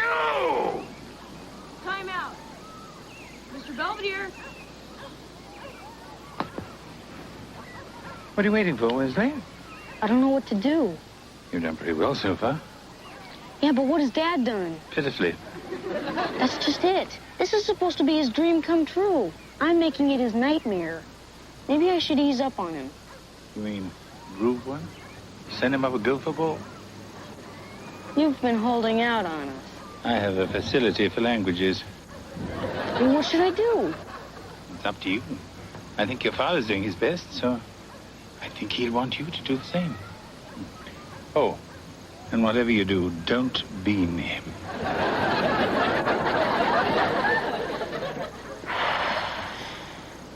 Tear the cover off the ball, Georgie! Yeah, come on, Dad! You can do it!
Belvedere will be right back.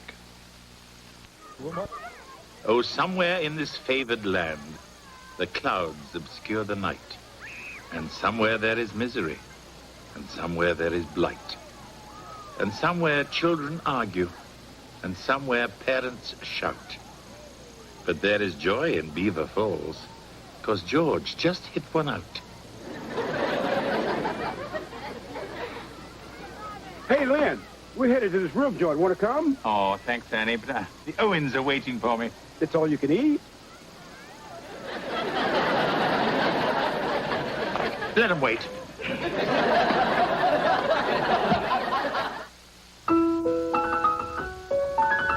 Tomorrow at 7, there's awesome entertainment on Incredible Sunday. Now, stay tuned for a special preview of Homeroom.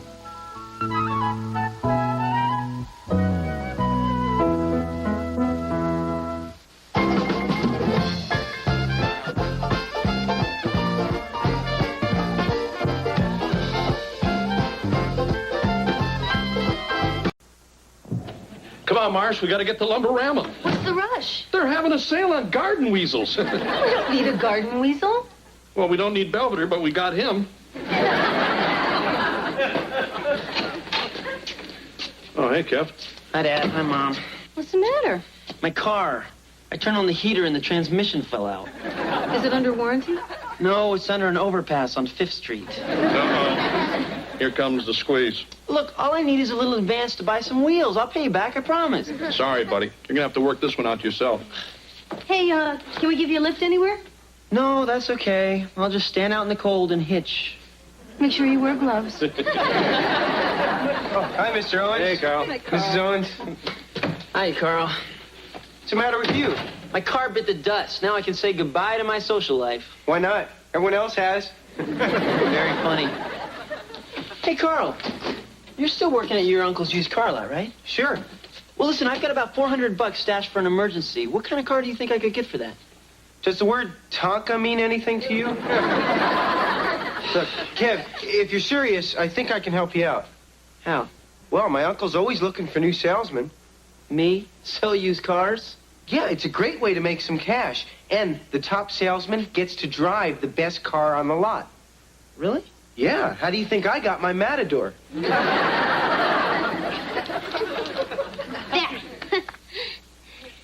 Heather, I have to challenge you.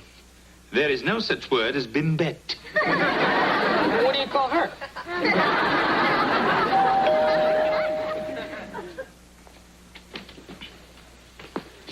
Stop looking at my letters, you cheat. I have a telegram for Mrs. Lynn Belvedere.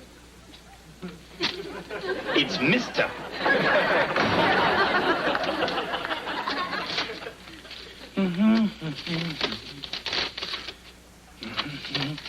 It's my turn, I believe. Well, what does it say, Mr. Belvedere? Nothing important.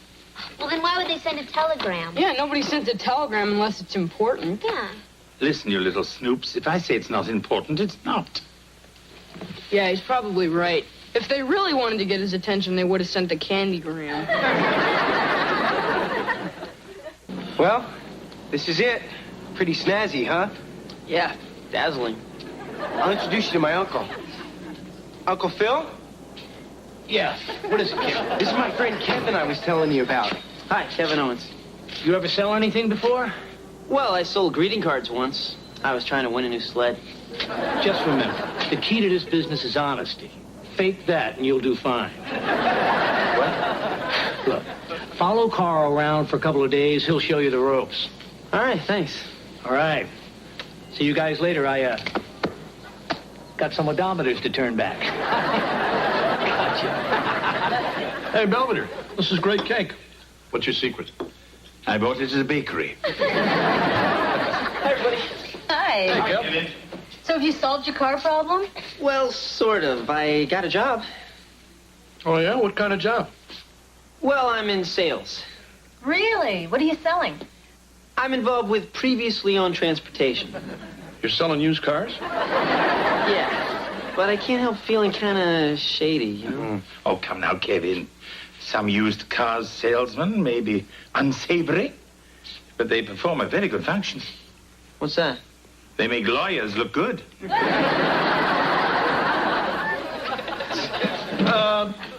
Gee, Kev, I don't see your problem. There's nothing wrong with selling used cars. It's the way Friendly Phil wants me to sell them. Well, Kevin, we've tried to raise you with certain values, but you're an adult now, so you have to make your own moral and ethical choices. The pay's good. Well, then go for it. Would you inform her? I consider that there's no greater honor than to serve the Queen. But No. I'm not interested in a career as a high-fashion model. Call Guinness. That was the world's wrongest number. Very amusing, Wesley. Now, if you'll excuse me, I'll be in my room. Doing what? Hiding from you. Something funny's happening around here. Yeah, got any hunches? I bet he's planning some incredibly romantic rendezvous with some dark, mysterious woman to do something really passionate and disgusting. Nah. The guy down the street said he could beat your prices, so why shouldn't I buy from him? This is a good car. Uh-huh. Your odometer has 185,000 miles on it. Yeah, sure does. But that just shows how reliable this car is. I mean, the previous owner really used it a lot. Yeah, right. Did you blow another sale? He might come back. Yeah, and Lee Iacocca might come work here. Look, Kev, I'm gonna give you a freebie. That's Mrs. Bauman over there. She's got a purse full of insurance money she wants to buy today, and she chose this lot because Phil was her late husband's cousin's brother's nickname. Now go get her, animal. Hi, Mrs. Bauman. Listen, I'm sorry to hear about that dead husband of yours. So, what are you in the market for today? I need a nice, safe car I can drive to church. Certainly. Well, how about something like this? Easy to handle and safe as a baby's crib. I'll take it. You will? I mean, that's great. By the way, does the radio work? No. Yes. Yes. Yes? Well, what I mean is the radio did work at one time, but sometimes it works better than others. Oh, phooey. It's just that my favorite religious program is coming on, and I wanted to listen to it. Well, I'll tell you what. I'll draw up the paperwork, and you can listen to your radio program from my office. Oh, I don't know. It's such a nice day out. How about that cute red one over there? Does its radio work? Oh, you mean the Corvette? Is that what it's called? Yeah, sure. Listen, I'll go unlock it for you. Oh, no need. You are a very sweet boy. Thanks. All right. So what happened? Carl, I did it. I sold the car to that sweet old lady. And I didn't have to lie or cheat or...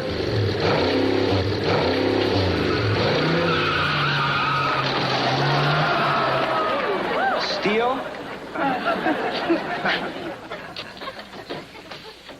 People stink. Did you take the bus home? I learned a big lesson today. Never give a sucker an even break. Who was a sucker? Me. An old lady just ripped me off. And she really turned my head around. From now on, money talks and nobody walks. The kid learns fast. Hey, look who came from Mr. Belvedere. Yeah, all his favorites. English toffees, English chocolates, Fruit Loop. Whoa. Wow, I wonder who sent it. Well, maybe his dentist needed the business. Hey, Belvedere! What is it, George? Look what you got.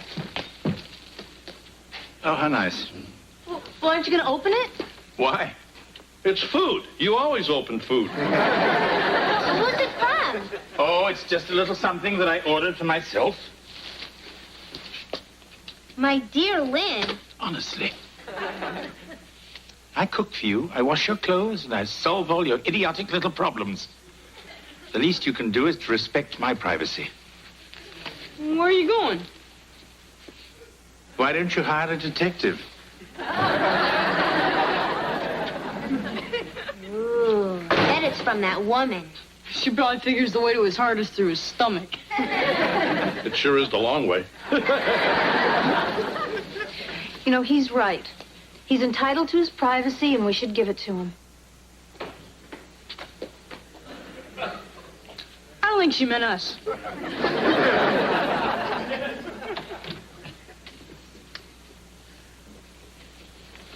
Wesley, I'm really nervous. Mr. Belvedere can come back any minute. He could be coming upstairs right now. Nah, everything on the walls would be rattling. So you see anything? Just the usual. His pen, his journal, and a bag of Oreo crumbs. Hey, check this out.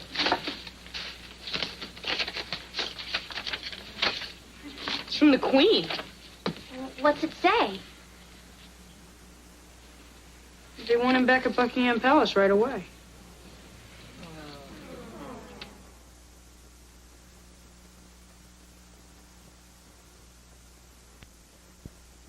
I can't believe he'd throw a letter from the Queen of England out in the trash. Me neither. Well, what are we going to do if Mr. Belvedere goes back to England? Celebrate. I'm kidding. Well, we can't just let him go away and leave us. But you know how much he loves the royal family. If they want him back, he'll probably go. No, he won't. He likes us better. I haven't smelled clothing like this since I spent 8 days in a trench at Anzio. You know, if Mr. Belvedere wants to leave, we shouldn't stand in his way. But we're still a bunch of screw-ups. He can't leave. He just isn't done with us yet. He'll probably be here for years and years and years. Oh, boy. Unless we show him that we can handle everything around here ourselves. We owe that to him. Mom's right. If you love something, let it go free. If it returns, it's yours. And if it doesn't, it never was. Who said that? The guy who invented boomerangs. Oh, I'm sorry about snapping just now and for leaving so abruptly last night. Hey, it's no problem, big guy. You can leave abruptly any time you want. I'll get breakfast. No, we'll do it. Yeah, I'll help you. I'll get the juice. I'll set the table. I'll be damned. Hi there. I'm Kevin Owens. Talk about And I take it this handsome group of people is your family? I'm looking for a car. Well, we've got a lot full of them. It's just I've been out of work for a year, but I'm finally going back to the plant next week, so I gotta have something dependable. I hear you. And I have to take our little girl to the hospital for allergy shots every week. So we really need something reliable and safe. How much did you want to spend? I've only got $1,500 in the bank. How about this station wagon? You mean the Dolmobile? Hey, Tommy, come on, sport. You sound like a guy with a high-powered job. You need something with a little more pizzazz. You know what I mean? Now, this baby says Tom Kabowski drives me because Tom Kabowski and his family are one hip group. But it's got a skull on it. And it's yours, free of charge. I don't know. Where would I get that kind of money? Hey, now, that's what our no questions asked credit department is for. What are your finance rates? No questions asked. Honey, this doesn't look like it has enough room for Grandma's wheelchair.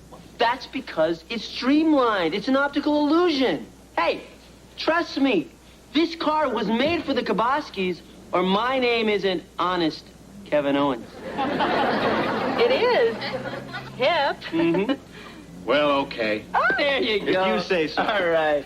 Listen, our credit manager will take care of everything. Right through that door and take a left. Enjoy.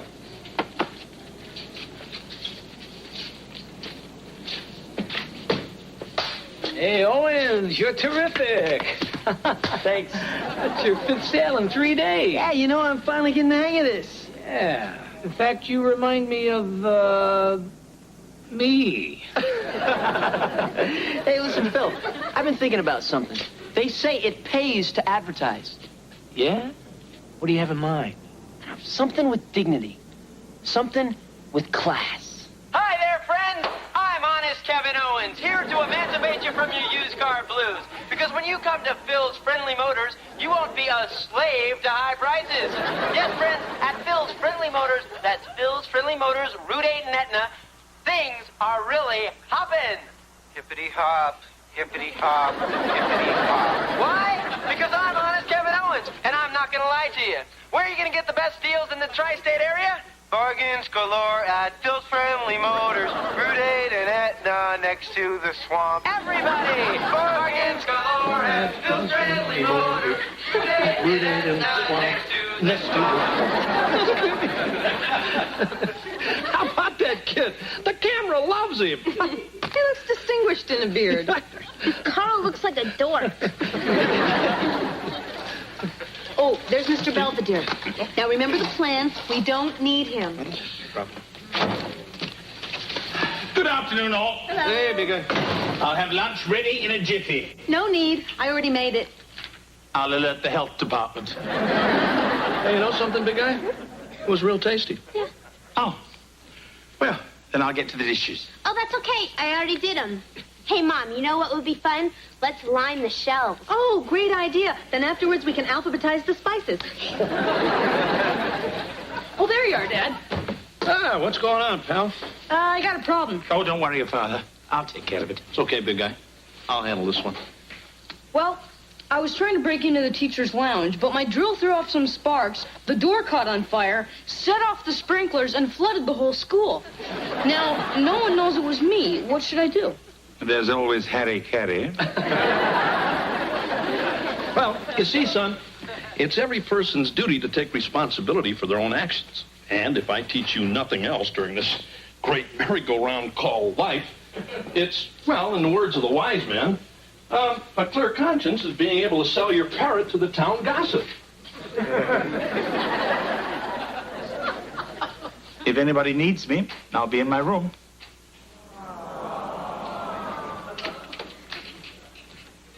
The Owens family has been motoring along like a finely tuned Jaguar. Has the impossible happened? Can this family rubes actually survive without me? Have I outlived my usefulness here? Mr. Belvedere? He needs something. Come in, Wesley. I'm at your service. I made you some cookies. White chocolate chip, your favorite. How very thoughtful. What's going on? Oh, nothing at all. Well, good night. Just a moment. What about that flood you caused at school? Oh, Dad straightened out the whole thing. You know, he's really a very wise man. George? Night.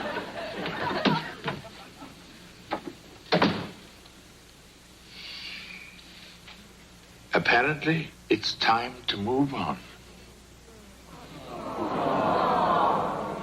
You're a wise choice, a very wise choice. Hey, happy motoring. And remember, we don't make sales. We make friends. Put it there. You big lug, get out of here. Hey, Kevin. Hey. This fun sale's a great idea. We're moving cars like crazy. You all set for your commercial? All set? Great. I better go check on Carl. Last time he slammed the trunk down on his bunny tail.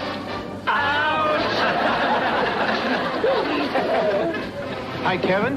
Yeah. Remember us? Oh, yeah, my old friends, the Grabowskis. Gazoon, I need to talk to you.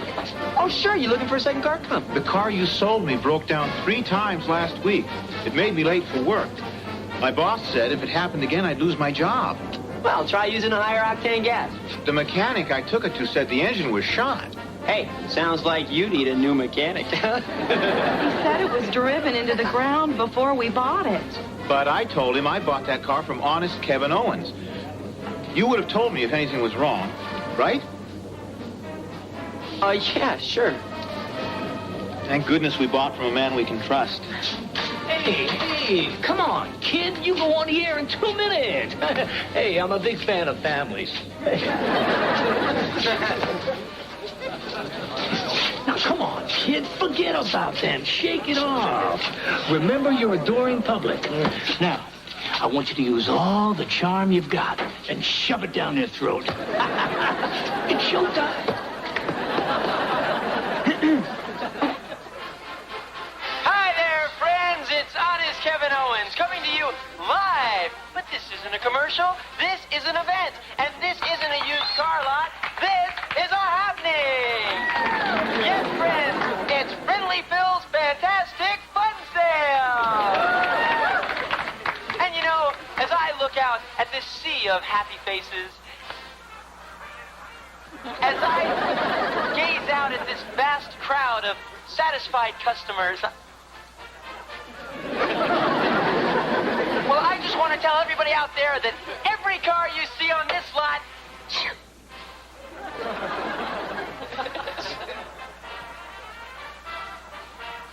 is a lemon. Look, I've got to tell you people the truth. First of all, I'm not Abe Lincoln. I'm not even a Republican. But I am honest. And that's why I want to promise you, if you've been burned by us, we're going to make good on it. You snapped. Do something. Get it. Yeah, and something else has been bothering me. No, Carl, you can't stop me. I'm going to tell the truth. Friendly Phil is a fraud, and that's the fact. You know, when I came here, I thought I could do good. But then I got ripped off, so I decided I'd rip everybody else off. I got jaded. But I was wrong. People are good. They really are. At Phil Burnley. He's not a bunny.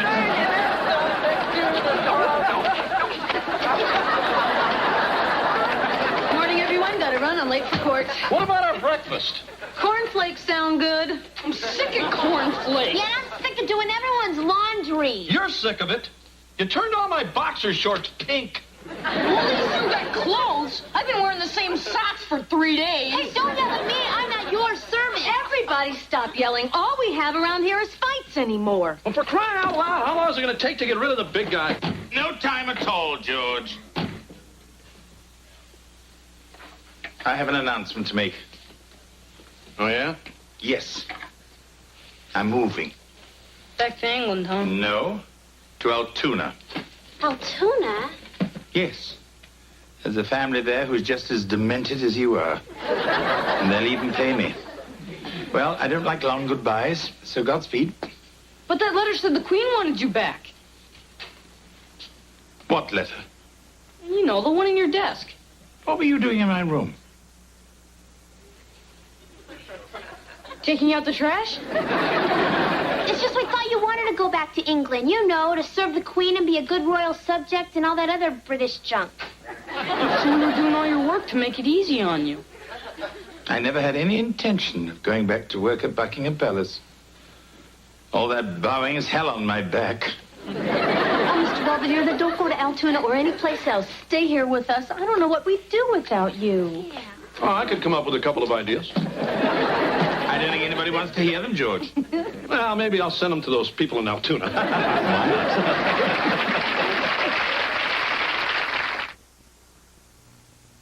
Mr. Belvedere will be right back.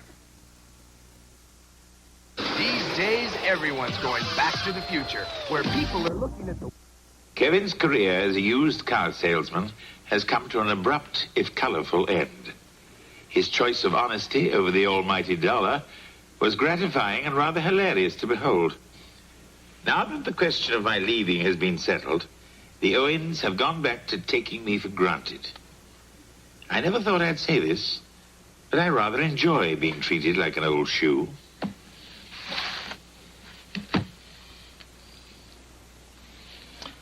I guess they get a kick out of me.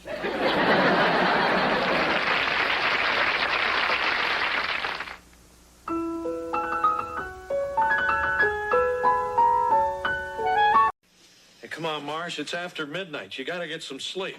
I can't. I guess I'm worried about going to prison tomorrow. It's not like they're locking you up. I know.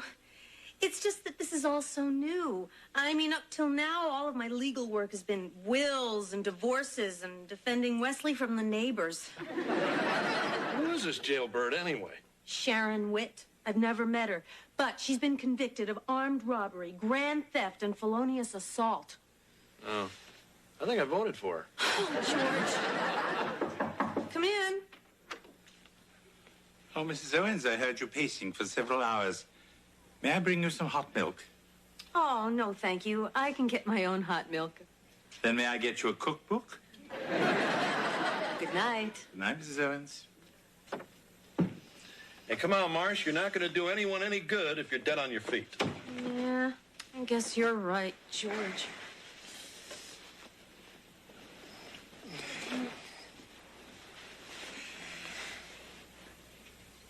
Sweetie pie? You sleepy? Marsh?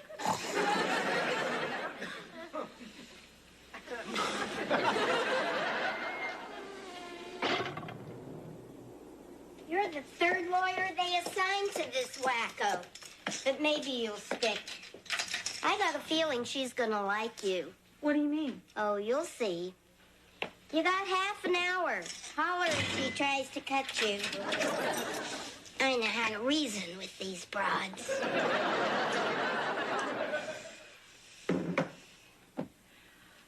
Hello, I'm Marcia Owens, your court-appointed attorney. Yeah? Well, I'm Sharon Witt, your court-appointed psycho. Well. Aren't you a sight for sore eyes? I just can't get over how much we look alike. Well, we ain't exactly the same. I bet you ain't got the Queen of Hell tattooed on your butt. Can we get on with your statement? When I think about all the things I've been missing, it just makes me want to cry. I'm gonna get you out of here, Sharon. Yeah, I got a feeling you just might. Smoke? No thanks. Oops. Oh, I'll get him.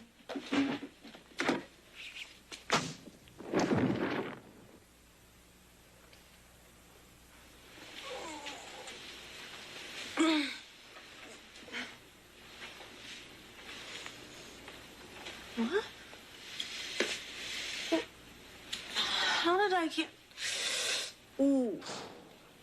Oh. Okay, you dames can bunk with Sleeping Beauty.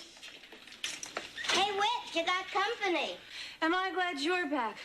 Something terrible has happened. Tell me about it. The latrine backed up in cell block D. Meet your new roommates.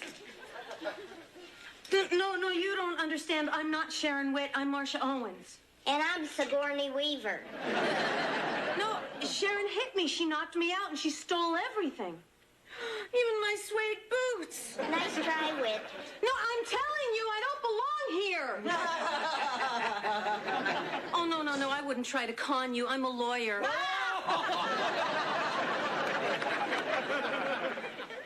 Oh, yeah, Vic, man, this is the perfect setup. Yeah, I'm going to hang out till I find out where these roops keep their loot and then...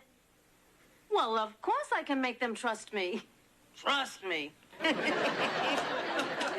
I gotta go. Someone's coming. Yeah, bye.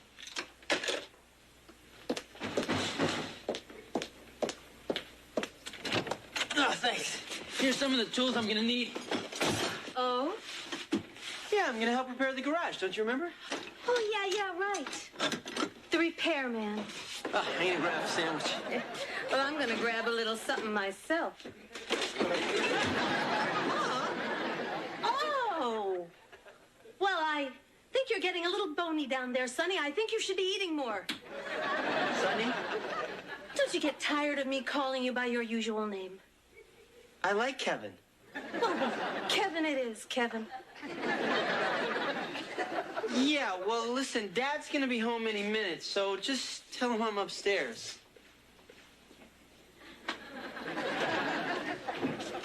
Oh, was that Kevin I saw drive up? Oh, hiya, big boy. Mrs. Owens! Happy birthday.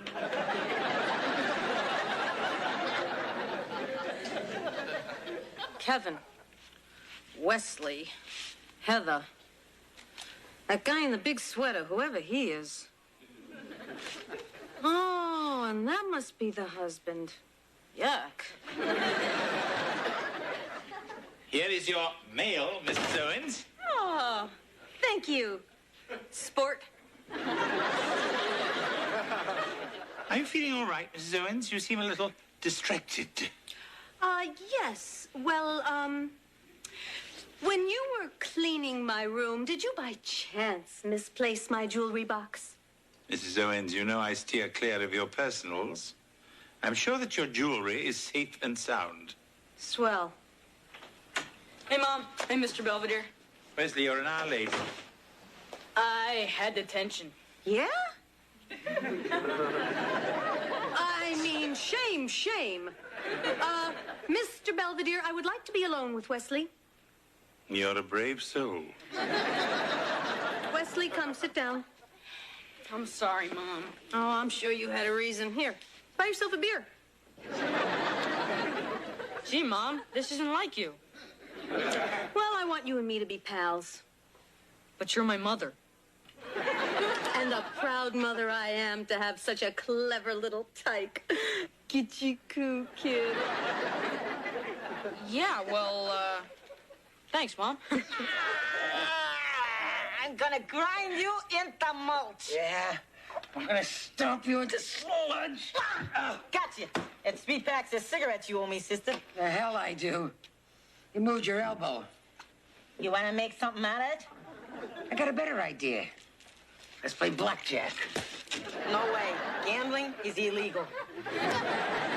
What are they gonna do, kick us out of here? How about you, Blondie? Up for a game? No, thanks. Ah, come on. Look, no weapons. What about her? Old Lady Haverford? Nah. She don't associate with us. Common criminals. That's Doris Haverford, the restaurant heiress who chopped her husband up into little bits and scattered him in the park? I thought they dropped the murder charges. Yeah, but they got her for littering. Oh, gee, she's famous. Hey, I'm kind of famous myself. Yeah? Oh, sure. I spent most of my career serving major government officials. Yeah, at an hourly rate. I see. And Greta, what are you in for? 5 to 10. This cop was manhandling me, and I slapped him in the face.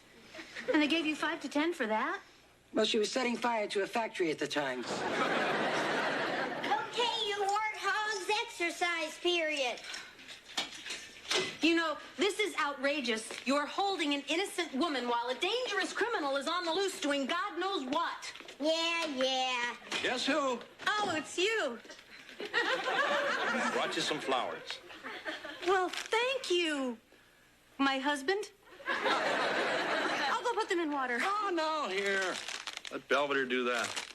Hey, when's the last time I brought you flowers? Knowing you, George, after you attended your last funeral. George. Yeah. Come here, baby. Well, I got reservations for McSwarley's. Gourmet dinner, slow dancing. Oh, no, I'm not hungry and my knees hurt. I love it when you play hard to get.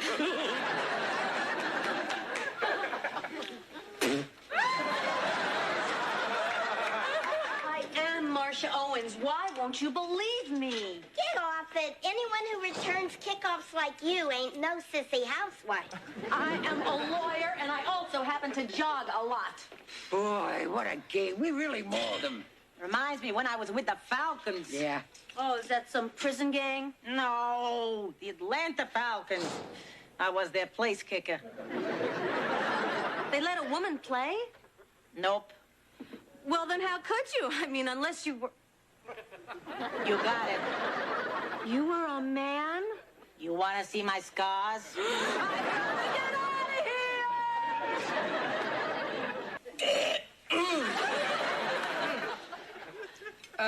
Mom. Yeah. Some friends and I wanted to go to the video arcade after school. Is that okay? Sure. Just be back before the bars close.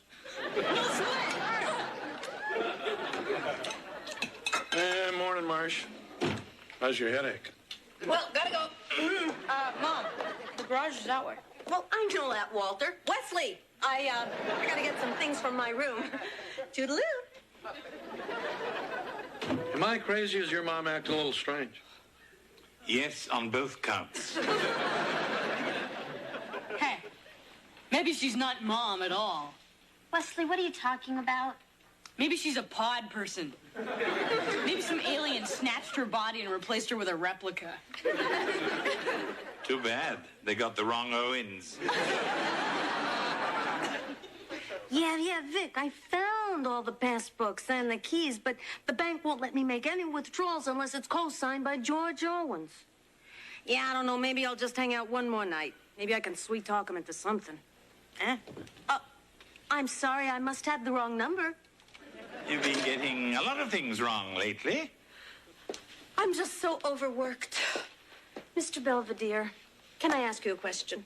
Go ahead, make my day. I've been thinking about buying one of those new big-screen TVs, but I have to coax the money out of George. Now, what do you think is the best way to soften him up? With a rubber mallet. Mrs. Owens, you've known him longer than I. Yeah. But just for argument's sake, if you were me, what would you do? Well, I suppose I would cook him a lavish gourmet dinner, then hit him up for the money right afterwards. Great idea! I'll get right on it. I'll start screaming. That'll bring the guard up here to see what's wrong. I'll jump her and snap her neck like a twig.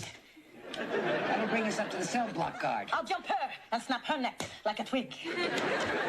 Next, we'll go down to the main gate where there's 2 guards. Take one on each arm and snap their necks like twigs. Ladies, I don't know if this is a good idea. I mean, someone could get hurt. Like an innocent bystander? You know, you two have a very bad attitude.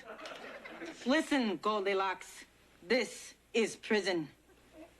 There's gangs and screws and crummy food and endless work details. And there's nothing but drudgery and squalor and desperation as hour after hour, day after day, week after week, slowly they squeeze the soul out of you. My, aren't you a gloomy Gus? What you need is a sing-along. What? Well, music can set you free. What? Okay, you slugs, mail call.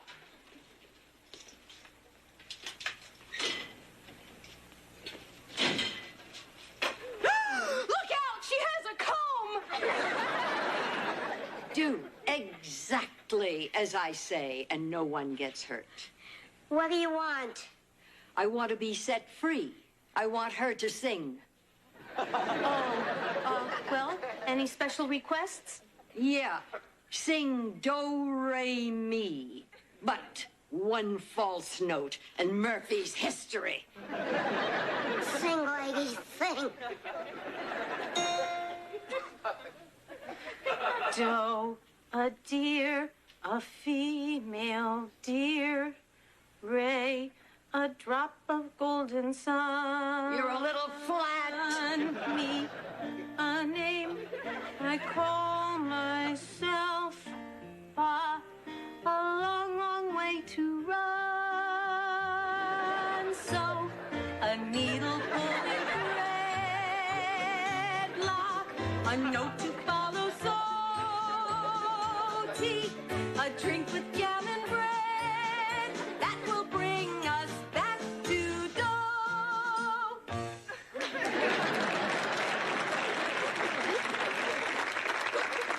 Now, everyone.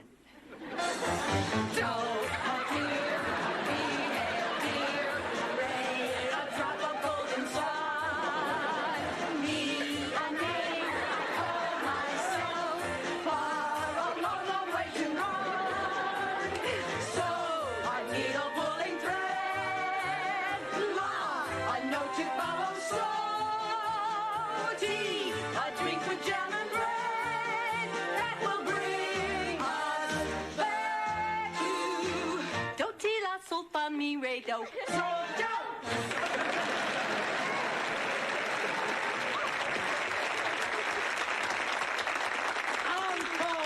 Encore! You know anything from Fiddler? Okay, lady, you're out of here.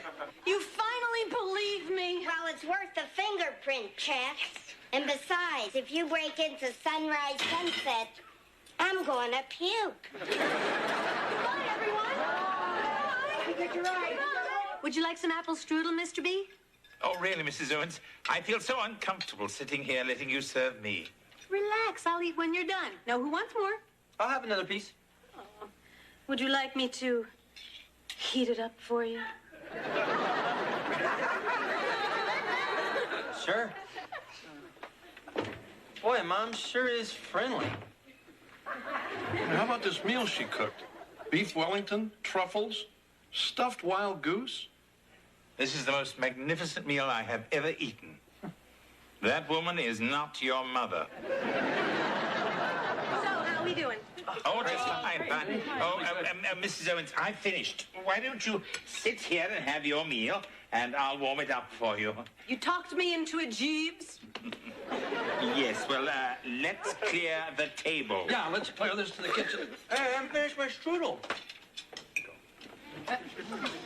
So, honey, how'd you like my goose? I'm done. Hey, come on, I'm her husband. Don't you think I'd recognize her if she were a fake? Well, I would. Time to take a hike. Okay, so for once in her life, she cooked a good meal. What other evidence do we have she's not your mother? She paid me for getting detention. She taught me how to rob an armored truck. She pinched me on the tush. She kissed me on the mouth. Finally, safe and sound. Well, whoever she is, she's out of her mind. There she is. Oh, George. Freeze, lady. You got some explaining to do. What's going on? All right, who are you and what have you done with my mother? Oh, Kevin, I am your mother. Don't touch me, you tramp. What did you call me? George! Don't George me, lady. You know, now that I got a really good look at you, it's obvious you're not my wife. You should never have cooked us a gourmet dinner. But I didn't cook any... She must have come here. Who? Sharon Witt, my client. She looks just like me. She knocked me out. She stole all my things, and she must have used my keys to come in here. You expect us to believe that?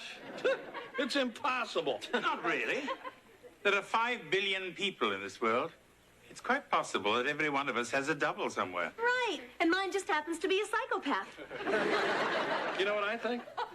I think you're the psychopath. Yeah, you're not our mom. You're not my wife. I am your wife. I am your mom. I am your wife. I am your mom. I am your wife. I am your wife. Marge. I am your mom. Are you all right, Mrs. Owens? What? What are you all staring at? You were yelling in your sleep. I had the most amazing dream. And you were in it.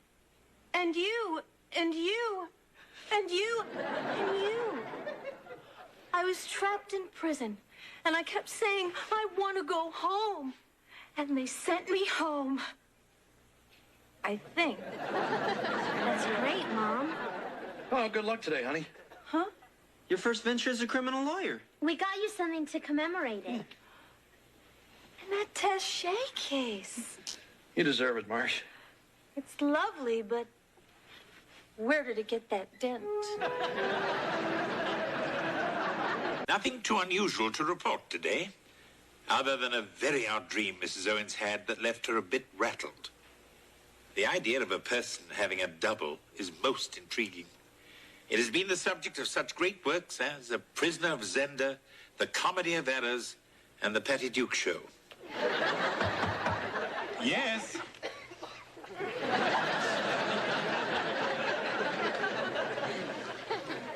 Your shift is up, Lynn. You can go out and play. Excuse me.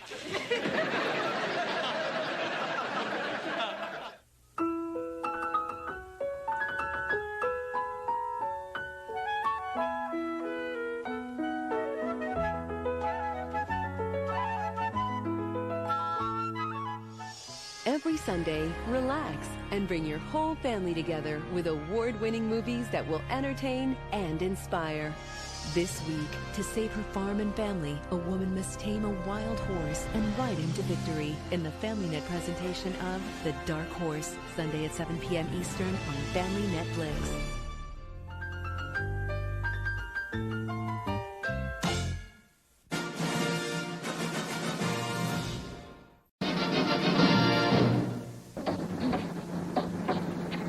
No. I'm telling you, Mr. Belvedere, they aren't ready yet. Nonsense. These things have been in this blasted furnace for over half an hour. Impossible. It's too wet. I think I know what the problem is. Yep, the other clothes can't get dry because of these.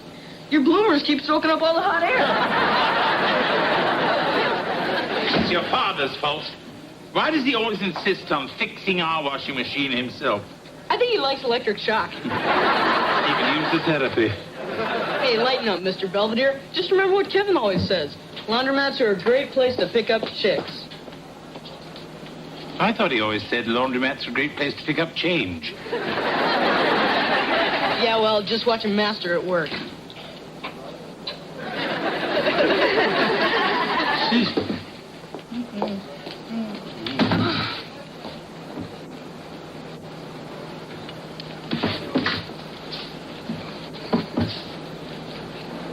Oh, somebody been making mud pies? Excuse me. Oh, please.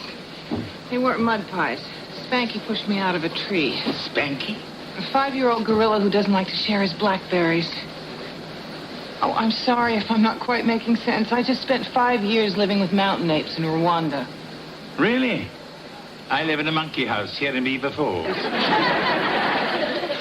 How has Africa's loss become our gain? Oh, the grant money ran out, but the University of Pittsburgh offered me a position as a guest lecturer, so here I am. Well, neighbor, we must get together and swap stories about the Dark Continent. You've been there? Yes, I spent several years with Sir William Daly in the Congo. Actually, one of the tribes made me an honorary witch doctor. You're not serious. I have the shrunken heads to prove it. I'm Lynn Belvedere. Louise Gilbert. Boy, the attitude some women develop by the time they're 13. Lynn, here's my phone number. Why don't you call me? Say after 5? Oh, you can count on it. Well, it's been a pleasure, Louise. Who's that? Oh, just a chick I picked up at the laundromat.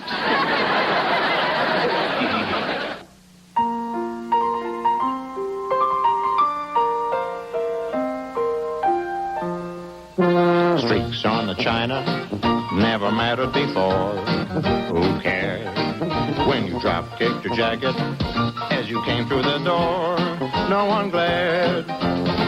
According to our new rival, life is more than mere survival, and we just might live the good life yet. Oh, boy, your poor brother. He is achy and sweaty, and he's got a temperature of 103. It's probably all hot thinking about his big date with Arlene this weekend. Enough, you two. Now, your brother is very sick. If he needs anything else, he'll just call us on that dinner bell I gave him. Oh, no, not the bell routine. I'd like to kill that stupid washing machine. I thought you did that yesterday. Look what it did to Heather's jeans.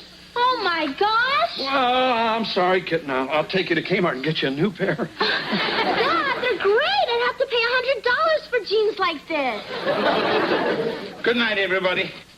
Yeah, I'm afraid you'll have to fend for yourselves for a while. Try to avoid bloodshed. Oh, Mr. Belvedere, you look so nice. Yeah. You got an interview with immigration? Now he's got a big date with that chickie babe from the laundromat. Louise. Hello, Lynn. Louise Gilbert, say hello to the Owens family. Hello. Hi. Now say goodbye to the Owens family. Mr. Belvedere. Hi, Louise. I'm Marcia. My husband, George, Hi, and hello. our children, Wesley and Heather. It's nice to meet you all. So, you met the big guy at the laundromat, eh? Was it love at first sight or just static cling? As it happens, we both spent time in Africa, so we thought it would be fun to get together and compare notes. Louise is an ethologist. She studies... Animal behavior. Last night I watched Wild Kingdom. Actually, my specialty was the mating habits of the mountain gorillas. Well, that ought to give you a little insight into Belvedere. It's interesting. The head of the gorilla family has gray hair, too. Yes, well, I think we should be going. See you again sometime. Boy, I really like her. She sure put you in your cage. Kevin is upstairs quarantined with the chicken pox. And do you know why I have to bring him his food? Why I have to watch him wheeze and scratch? Do you know why? Because when you were 3, Mom intentionally exposed you to the chicken pox so that you would get the childhood disease. Why didn't she do it with you? She tried. I scared the other kids away. Well, it's the curse of being the middle child. Hey, I have my own problems, too, you know. I've got a hot date with Marjorie tonight, and it's the old dad'll drop you off and dad'll pick you up routine. You know how embarrassing that is for guys my age? Well, you could always steal a car and drive yourself. That is a truly demented idea.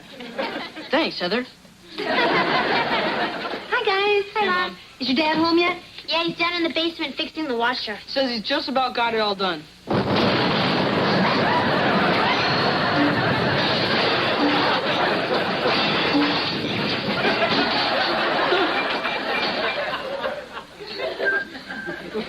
Whoa, Dad, you look like something out of Roger Rabbit. A breeze seems to whisper Louise. Birds in the trees seem to twitter Louise. George, you know what the Surgeon General says about smoking dynamite.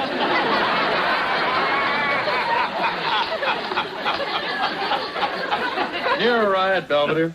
A regular riot. I know. And speaking of dynamite, I hope you don't mind if I borrow the station wagon tonight. I have a date with Louise. Again? But you were with her all afternoon. I was merely attending her lecture. Do you know, gorillas rise in the morning and eat, and then nap until dinner? Sounds like your schedule. Yes, well, anyway, tonight we're going to a drive-in. Yeah, we'll have a real great time. Don't mind him, Mr. Belvedere. He's just grouchy because you have a date and can drive and he has a date and can't. Oh, don't worry, honey. Daddy will drop you off. That's what I'm afraid of. I have a great idea. You get your gal, and I'll get mine, and we'll go double. You mean go to the drive-in with you? Uh-huh. I can't even picture it.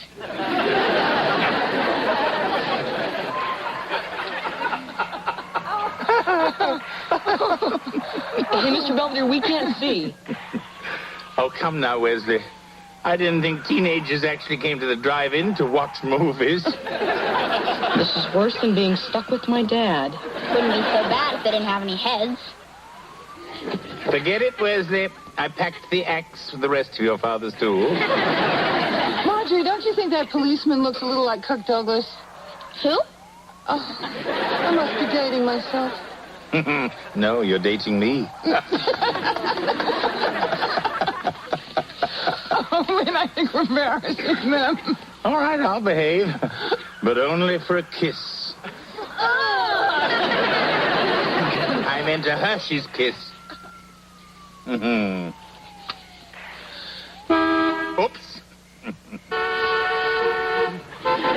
Why is everybody else hunting? Because you started it. Scientifically, that's called imitating disruptive behavior. It's fun. Hey, you want to grow up? People are trying to watch a movie here. I'm sorry. When some people act in front of their kids. I fear for our children's future. Well, I hope you two are happy. Sorry, hon. The washer warranty does not cover the problem. Well, that can't be. I mean, I don't even know what the problem is. Well, the problem is the warranty's only good for 36 months. You know, that always happens. A thing breaks down right after the warranty runs out. George, the machine is 13 years old. Well, I can still be mad, can't I? Well, I think Kevin's gonna survive the chicken pox, but they may kill me. Oh, he still got you going, huh? You know, I don't mind taking up his meals or changing his sheets or reading him bedtime stories like Babar the elephant. But making me sing feelings to Arlene over the phone because he's got a sore throat, that's really pushing it. Well, why didn't he ask me? I love that song. Oh. Sorry, honey. I think that's your brother tinkling. Florence Nightingale was a sucker. I have never been so humiliated in my life. What's the matter, champ? You and Marjorie lock braces? It wasn't my date, it was Mr. Belvedere and Louise. First, they almost get us thrown out for honking the horn, and then during the intermission, they were playing on the swings and doing gorilla mating calls. Well, where's Belvedere? My best guess? He and Louise are probably in the snack bar starting a food fight. Movie's over, Lynn. I know. The only two people here. I know.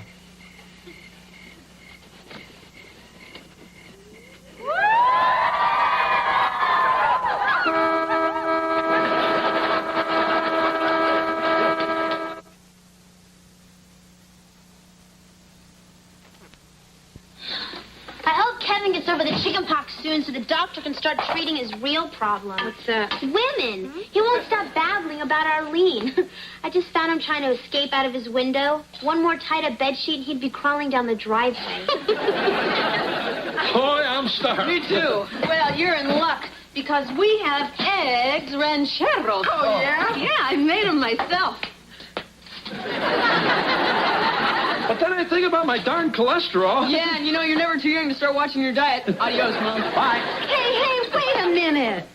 Now, Mr. Belvedere is sleeping in this morning. I have spent 45 minutes on these eggs. I followed the recipe exactly, down to the hot chilies, and you are going to eat them. It was nice knowing you, Dad.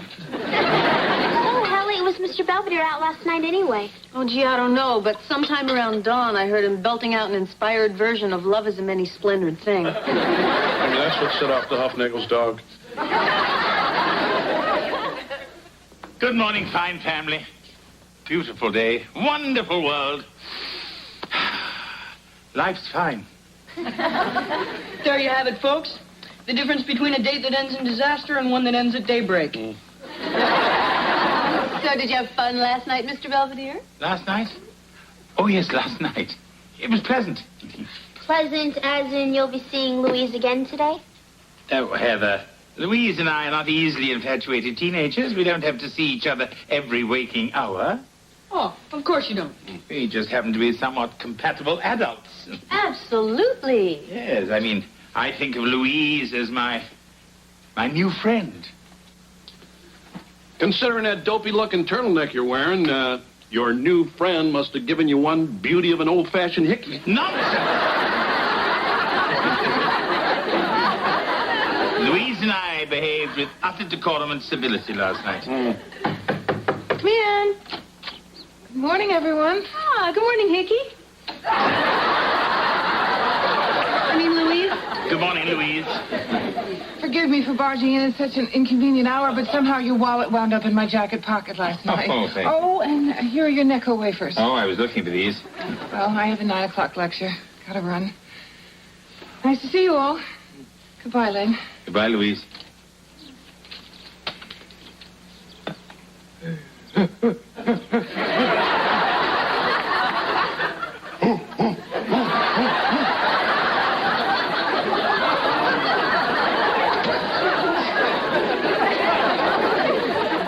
That was just a guerrilla gesture of friendship. Hey, I'm not worried about the gorillas, big guy. It's you going ape over her I was thinking about.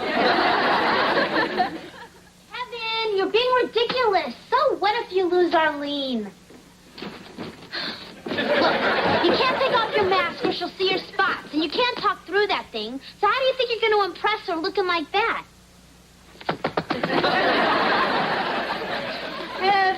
Have you seen my attaché? What's that? You mean this? It's one of Louise's friends. Yeah, that's it. It's one of the gorillas from the mist. Kevin, is that you in there? What are you trying to do? Have a relapse? Now cut out the monkey business. Go upstairs, get undressed, and go to bed. Oh, I told you this was stupid. Sometimes I wonder about that boy. Must come from George's side of the family. Hey, what's the deal, Hot Lips? Not going out with Lover Girl tonight?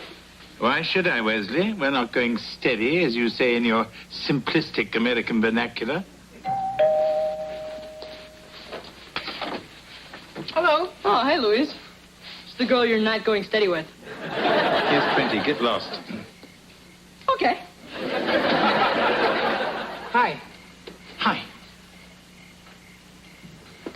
Haven't heard from you in a few days. Well, I've been very busy. What with the spring cleaning and the Owens crawling out of hibernation. I've missed you. I must confess I missed you, too. Well, good. Because the professor I work with has a cabin up at Seven Springs. It's on top of a hill nestled among the pines, and I thought maybe we could... Go together? Am I being too forward? I'm used to spending time with gorillas, and they usually get right to the point. I'd love to go with you, Louise. Now, what should I bring? Toothbrush, change of clothes, and it's a private lake, so a bathing suit is optional. Hi, big guy. Hi, Louise. Oh. You okay, Belvedere? You look like somebody stole your ding-dongs. I'm fine. I'll call you, Lynn. 3 days and 2 nights in a cabin in the woods. Sounds wonderful.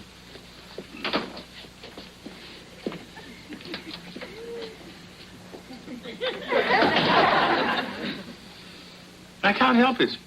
I'm an incurable outdoorsman. A weekend in Pines? Better watch out, big guy. That's how these women reel you in. Or in your case, harpoon. No, George, I do not plan to get reeled in. No man ever does, big guy. No man ever does. The prospect of a weekend with Louise is quite appealing. After all, I haven't skinny dipped since that festival at Woodstock. On the other hand, perhaps events are hurtling on too far, too fast. The real problem is, old romantic feelings I'd long thought lost are stirring once again. Uh-oh. Okay, that's it. I give up. I threw in the towel. I call the washing machine guy. He's sending somebody over tonight, and that baby's getting fixed once and for all. Oh, George, I get such a tingle when you take command. Wow, Mr. Belvedere, you're looking really good. Another big date, big guy? Something like that. Gee, I wonder who it could be. Hello. Hello. Hello. Aren't you going to introduce me? Us? Nope. Oh, everyone, this is Giselle Hufnagel, the Hufnagel's cousin from Wichita. Oh, welcome to Pittsburgh, Giselle. Well, actually, I'm only here for the small appliance convention. Why? I demonstrate small appliances. Want to hear my pitch for the Acumatic 1000 Mighty Mouth lint sucker? I got no plans. Oh, Giselle is only here for a few days, and I thought I'd show her the sights. Why don't you start with my room?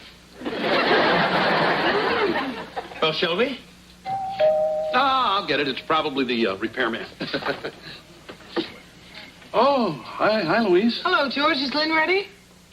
Belvedere, are you ready? Ready? Come on, Lenny, I want a disco. Woo! Lynn, what's going on? Who's this?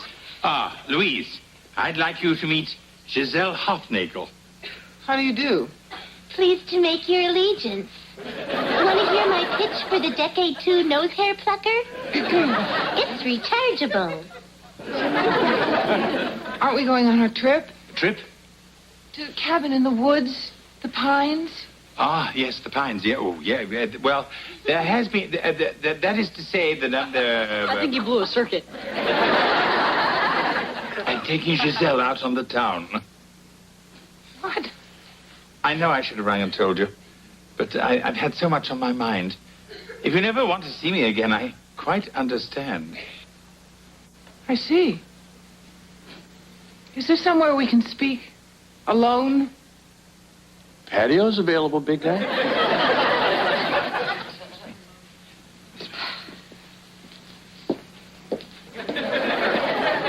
There's going to be some fireworks tonight.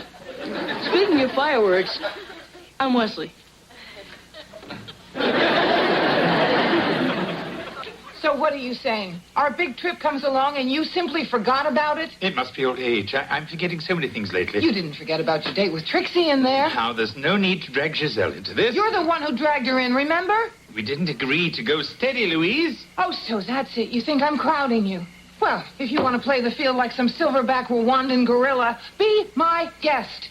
As much as I resent the simian comparison, I suppose a little freedom has its advantages. Oh, fine. Well, I sure wish we had this conversation before I laid out $150 for a black lace negligee. Black lace negligee. Ooh. You think she's going to hit him? I'd sure belt you. Where's Giselle? I don't know. Hey, Wes! Lynn, you have me at a total loss. I mean, I thought it was odd that you didn't return a few of my phone calls, but I never dreamed you'd stand me up. Listen, Louise, after you had invited me away for the weekend, it was all I could think about. This sounds better. Then I started worrying where a weekend like that could lead. Well, I was hoping we could toast marshmallows. You know what I mean.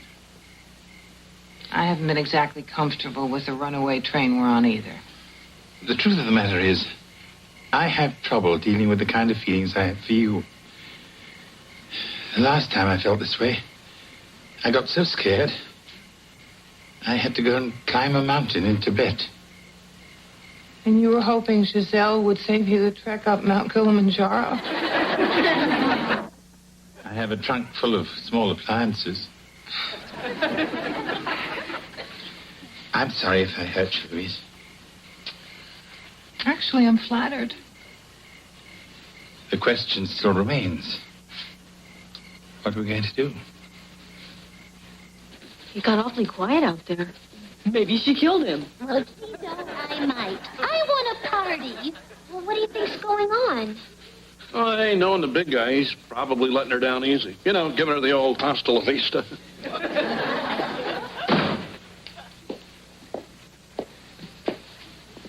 So, did you guys break up? Not exactly. We're going to get married. Does this mean we're not going out?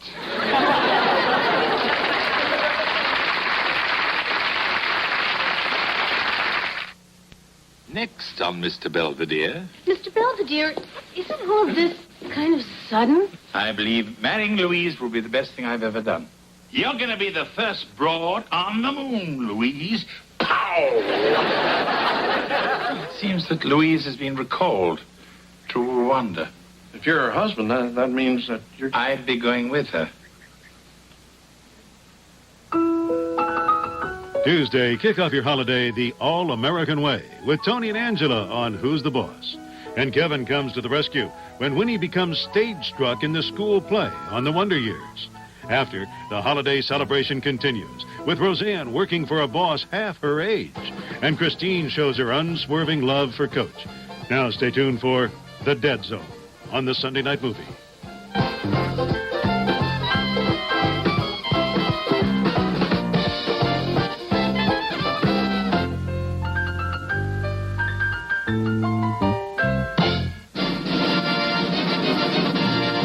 It's Leon, Mr. Belvedere. Louise Gilbert, say hello to the Owens family. So, you met the big guy at the laundromat, eh?